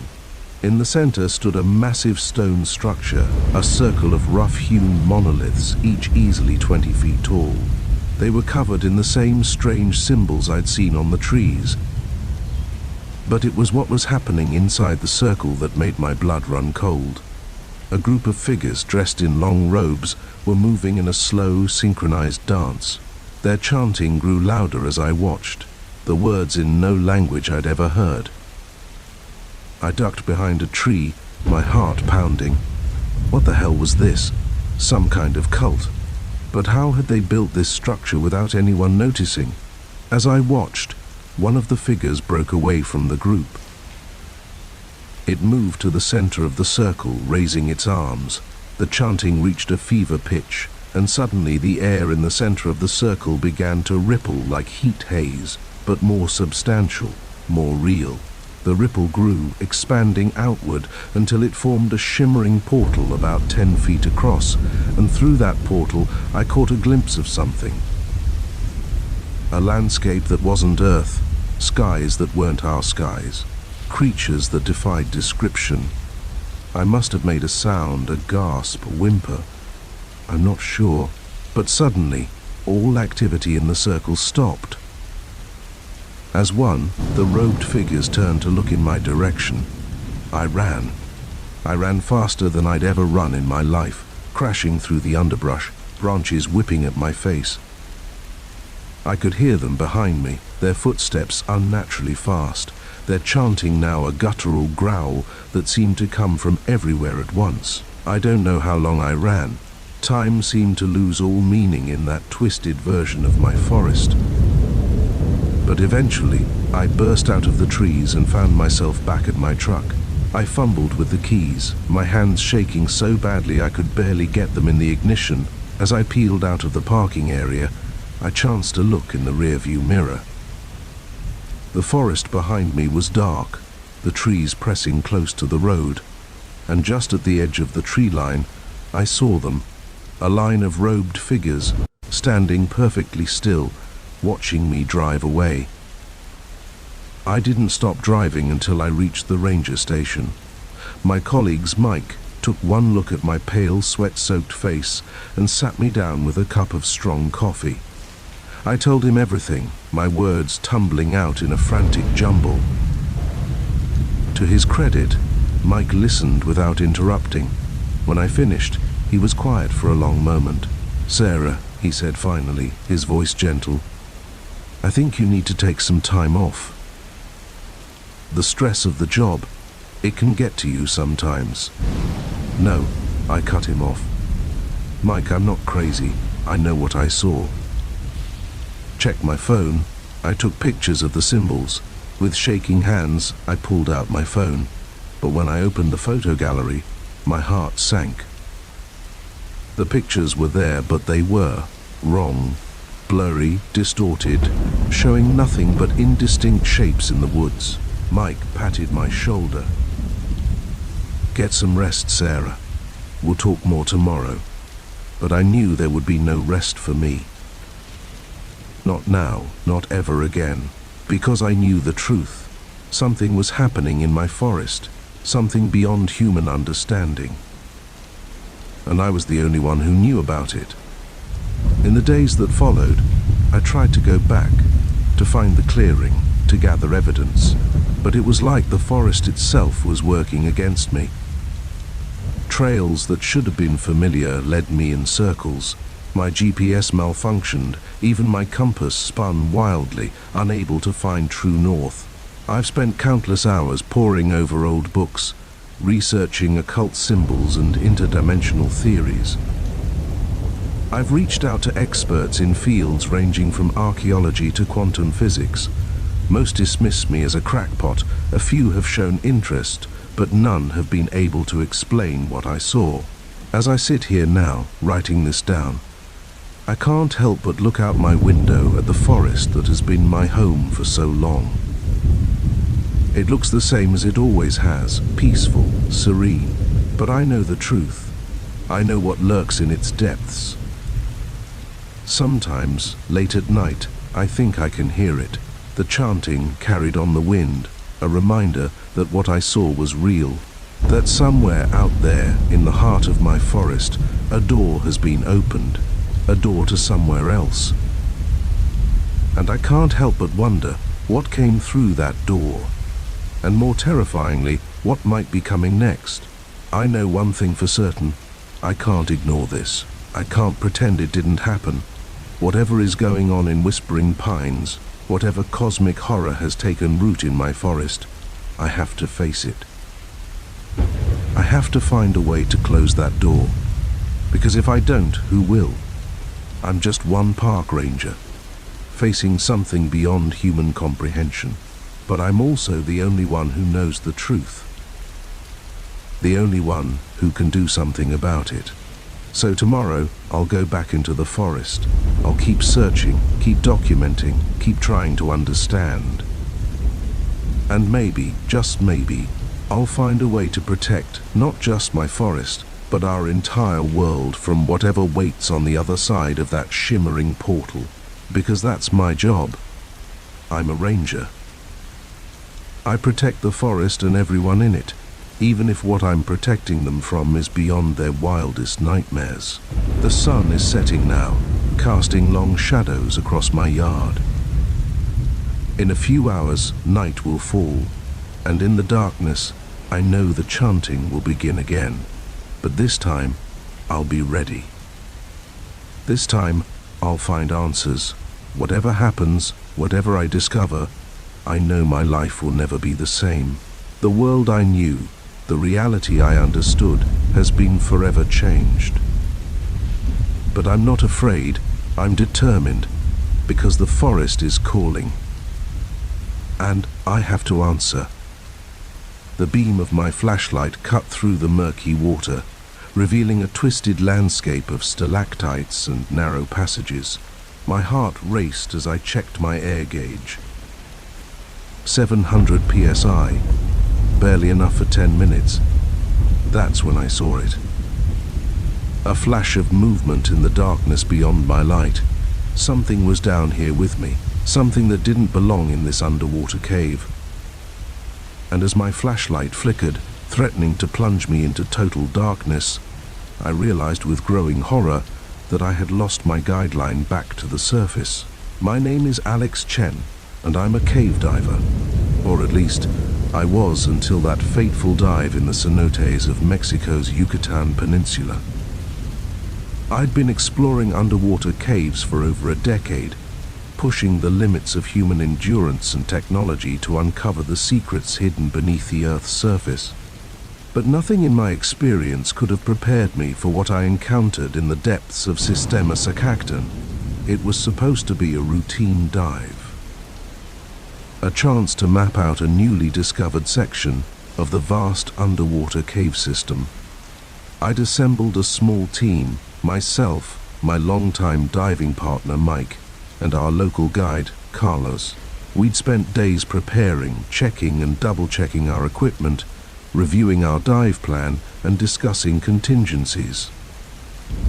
The morning of the dive, we arrived at the cenote early, the jungle around us still shrouded in mist. As we geared up, I couldn't shake a feeling of unease. Maybe it was the unusual stillness of the air, or the way the usually crystal clear water seemed darker, more opaque than normal. "You okay, Alex?" Mike asked, noticing my hesitation. I forced a smile. "Yeah, just a little nervous energy. You know how it is before a big dive." He nodded, but I could see the concern in his eyes. Mike and I had been diving together for years. He knew me well enough to sense when something was off. We did our final equipment checks and slipped into the water. The coolness was a shock after the humid air, but it helped clear my head. As we descended into the mouth of the cave, I felt the familiar mix of excitement and trepidation that came with every dive. For the first hour, everything went according to plan. We moved slowly through the cave system, mapping as we went, marveling at the otherworldly beauty of the underwater formations. Delicate stalactites hung from the ceiling like frozen waterfalls, while stalagmites reached up from the cave floor like the grasping fingers of some subterranean giant. We were about 3,000 feet into the cave when things started to go wrong. I was in the lead, with Mike about 20 feet behind me and Carlos bringing up the rear. I had just squeezed through a narrow passage when my primary light flickered. I paused, tapping the light. It stabilized, but the beam seemed weaker than before. I made a mental note to switch to my backup if it happened again. That's when I saw it, a shadow moving at the edge of my light's beam. It was gone so quickly I almost convinced myself I'd imagined it. Almost. I signaled to Mike, asking if he'd seen anything. He shook his head, gesturing for me to continue. I hesitated, then pressed on. We were entering a large chamber when my light flickered again, this time going out completely for a heart-stopping moment before sputtering back to life. In that brief instant of darkness, I felt something brush past me, something large. I spun around, my heart pounding. My light revealed nothing but empty water and the concerned face of Mike behind me. I signaled that I was switching to my backup light, trying to keep my hands steady as I made the change. As the brighter beam of my backup light cut through the water, I saw something that made my blood run cold. Our guideline, the thin rope that was our lifeline back to the surface, had been severed. The cut end drifted lazily in the water, mocking us with its frayed edges. I turned to Mike, my eyes wide with panic behind my mask. He had seen it too. We both knew what this meant. Without the guideline, in a cave system this complex, we were in serious trouble. Carlos swam up, alerted by our unusual behavior. When he saw the cut line, his eyes went wide. He immediately began to tie it back together, his movements quick and precise despite the gravity of the situation. As he worked, I scanned the chamber with my light. That's when I saw it again, a shape moving in the darkness beyond the reach of my beam. It was larger this time, and moved with a fluid grace that was decidedly not human. I tapped Mike's arm, pointing. He nodded, having seen it too. We both watched, barely breathing, as the shape moved along the edge of the chamber. It was hard to make out details, but I could swear I saw the glint of scales, the flicker of a tail far too large to belong to any fish I knew of. Carlos finished repairing the line and gave us the OK signal, but as we prepared to continue, my light caught something on the cave floor. Swimming down for a closer look, I felt my stomach drop. There, half buried in the silt, was a diving mask, and not just any mask. It was an antique, the kind used by divers half a century ago. As I reached for it, a powerful current suddenly surged through the chamber. It caught us off guard, spinning us around and stirring up a cloud of silt that reduced visibility to 0 in seconds. I felt the guideline go taut in my hand and clung to it, fighting against the current. Through the murk, I could see the dim glow of Mike and Carlos's lights as they too held onto the line. The current lasted only a few seconds, but when it subsided and the silt began to settle, I realized with horror that I was alone. Mike and Carlos were gone, along with the guideline. Panic threatened to overwhelm me. I forced myself to take slow, deep breaths, fighting the urge to hyperventilate. Panic was a diver's worst enemy, especially in a situation like this. I checked my air gauge, 700 psi, enough for about 10 minutes if I stayed calm. I had to find Mike and Carlos had to find the guideline. I began to move slowly through the chamber, sweeping my light back and forth. The water was still cloudy with disturbed silt, reducing my visibility to just a few feet. Every shadow seemed to move. Every rock formation looked like it might be my lost companions. That's when I saw it again. The large shape, moving with that unnaturally fluid grace. It was clearer this time, closer. I caught a glimpse of a long serpentine body, of fins that looked more like limbs. And eyes, large, intelligent eyes that reflected my light back at me with an almost metallic sheen. It wasn't a fish. It wasn't anything I'd ever seen before, and it was watching me. I froze, torn between the need to find my friends and the primal urge to flee from this unknown creature.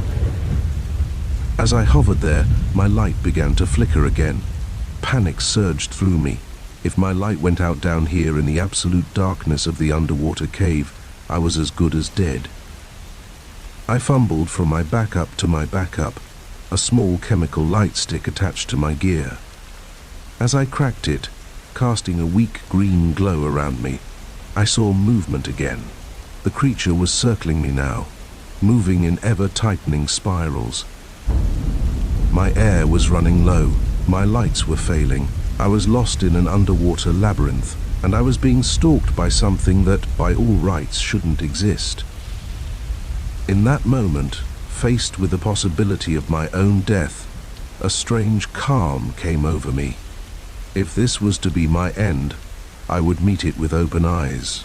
I stopped trying to flee and instead turned to face the creature. As it came into the dim glow of my light stick, I saw it clearly for the first time. It was beautiful in an alien way, a mix of eel and salamander, with hints of something almost human in its eyes and the shape of its head. It regarded me with what I could swear was curiosity. Slowly, deliberately, it raised one of its limb-like fins and pointed, not at me but past me, down one of the tunnels leading out of the chamber. I hesitated, unsure. Was it trying to help me or lead me further into danger? But with my air running critically low, I realized I had no choice. I had to trust it. I began to swim in the direction it had indicated. To my surprise, it swam alongside me, its body undulating gracefully through the water. As we moved, I began to see signs I recognized, markers left by previous divers. We were heading towards an exit. Just as my air gauge hit 0, we emerged into another chamber. There, to my immense relief, were Mike and Carlos, looking as shocked to see me as I was to see them, and beyond them, the shimmer of open water. As we ascended, I looked back one last time. The creature hovered at the edge of the cave entrance, watching us go. It raised its fin in what I could only interpret as a wave, then vanished back into the depths. On the surface, we had a lot of explaining to do, to each other, to the authorities, to the scientific community. Our story of a lost underground creature guiding a diver to safety was met with skepticism by most. But I know what I saw. I haven't been cave diving since that day. The memory of those intelligent eyes in the darkness, of that alien yet somehow familiar creature, has stayed with me. It's changed how I see the world, how I understand the limits of what we know. There are things down there, in the dark places of our world, that defy explanation. Things that challenge everything we think we know about life on this planet. And sometimes, if we're very lucky, these things might just save us when we need it most. As I sit here writing this account, I can't help but wonder, will I ever see that creature again? And if I do, will I have the courage to follow it back into the depths, to uncover the secrets it guards? Only time will tell, but one thing's for certain. The underwater world will never look the same to me again. The first snowflake landed on my notebook, smearing the ink of my latest sentence. I looked up at the darkening sky, a frown creasing my forehead. The weather report had promised clear skies for at least another week. As the snowfall intensified, obscuring the view of the valley below my cabin, a chill ran down my spine that had nothing to do with the sudden drop in temperature. Something was very wrong in these mountains, and I had a sinking feeling that the manuscript I'd come here to write was about to become terrifyingly real. My name is Liam Carter, and until that moment, I was just another struggling novelist seeking solitude to finish my breakout book. At 35, I'd had moderate success with a few thriller novels, but nothing that could be called a real career. This new book was supposed to change all that. A horror story set in a remote mountain cabin, where the protagonist finds herself isolated by a freak storm and stalked by something that shouldn't exist. I'd rented this cabin in the Rockies for a month, planning to immerse myself in the atmosphere and bang out the first draft. The owner, an elderly man named Frank, had given me an odd look when I told him what I was writing. "You might want to be careful what you wish for up here," he'd said, his weathered face serious. These mountains have a way of responding to people's thoughts. I'd laughed it off at the time, chalking it up to local superstition. Now, as the snow swirled around my cabin, those words came back to haunt me. I closed my laptop and moved to the window, peering out at the rapidly whitening landscape. The snow was falling so thickly now that I could barely see the tree line at the edge of the clearing. My SUV, parked about 50 feet from the cabin, was already half buried. A gust of wind howled around the eaves of the cabin, sounding almost like a voice. I shook my head, trying to dispel the fanciful thought. I was letting the atmosphere get to me, that's all. This was exactly the kind of weather I'd been hoping for to set the mood for my writing. I should be thrilled, so why did I feel like I was being watched? I turned away from the window, deciding to stoke up the fire and make some coffee.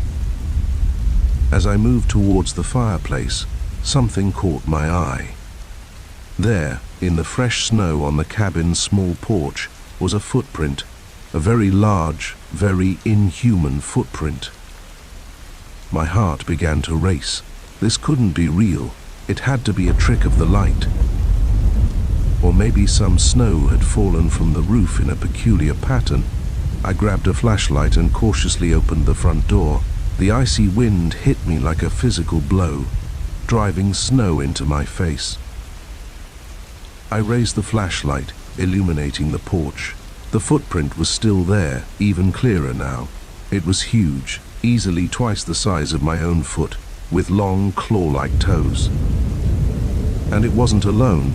There was a trail of them, leading away from the cabin and into the woods. I slammed the door shut, my mind reeling. This couldn't be happening. The creature I'd been writing about, a sort of hybrid between a Yeti and a Wendigo, wasn't real. It was fiction, a product of my imagination. But as another howl of wind shook the cabin, sounding even more like a monstrous cry, I wasn't so sure anymore. I ran to my laptop, opening the document I'd been working on. My eyes scanned the words I'd written just hours earlier. The creature left tracks in the fresh snow, massive footprints that led into the dark heart of the forest. As night fell and the storm intensified, Sarah knew she was no longer alone in her mountain refuge. I slammed the laptop shut, my hands shaking. This was insane. I was letting my imagination run wild, that's all. There had to be a rational explanation, but even as I tried to convince myself, I knew. Deep down, in that primal part of my brain that deals in instinct and survival, I knew. Something was out there. Something I had brought into being with my words. I spent the next hour securing the cabin as best I could. I closed all the shutters, locked and barricaded the doors, and built up the fire until the main room was almost uncomfortably warm. All the while, I could hear the storm raging outside, punctuated by that haunting, almost human cry. As night fell, the power went out. One moment I was sitting in the warm glow of the electric lights, the next I was plunged into darkness, save for the flickering light of the fire. I fumbled for my flashlight, my heart pounding so hard I could feel it in my throat. That's when I heard it. A sound that didn't belong to the storm. A heavy tread on the porch steps, followed by a low, rumbling growl that seemed to vibrate through the very walls of the cabin. It was here. I backed away from the door, my mind racing. What had I written? What weaknesses had I given this creature? In my story, the protagonist had discovered that the monster couldn't cross running water, but there was no stream between me and it, just a door that suddenly seemed terribly flimsy. A massive shape appeared at the window, blocking out what little light came from the snow-reflected moon. I caught a glimpse of glowing eyes, of teeth that seemed too numerous and too sharp to be real. The window shattered inward, and with it came the cold. Not just the chill of the storm, but a bone-deep cold that seemed to sap the very life from the air. The fire guttered and died, plunging the cabin into darkness. I ran. Through the kitchen, down the short hallway to the bedroom. I slammed the door shut behind me, knowing even as I did so that it was futile. This thing, this creature of my own creation, wouldn't be stopped by a wooden door. As if in response to my thoughts, a massive force hit the other side of the door. The wood splintered, and through the cracks I saw a clawed hand, covered in thick, matted fur. In that moment, staring death in the face, my writer's mind kicked in. If I had written this creature into existence, could I write it out? It was a desperate, crazy idea, but it was all I had. I grabbed my laptop from the bedside table, flipping it open. The battery icon showed less than 10% remaining. It would have to be enough. As the creature continued to batter at the door, I began to type. My fingers flew over the keys, the words pouring out of me in a desperate stream of consciousness. But the creature was just a manifestation of fear, a creation of the mind given form by the unique properties of this mountain. As Liam faced it, truly faced it, he realized the power lay within him, the power of creation and of dissolution. The door exploded inward. I looked up, my eyes meeting those of the creature. It was exactly as I had imagined it, massive, fur-covered, with a face that was a nightmarish blend of human and animal features. It opened its mouth, revealing rows of dagger-like teeth, and roared. But as it lunged for me, something changed.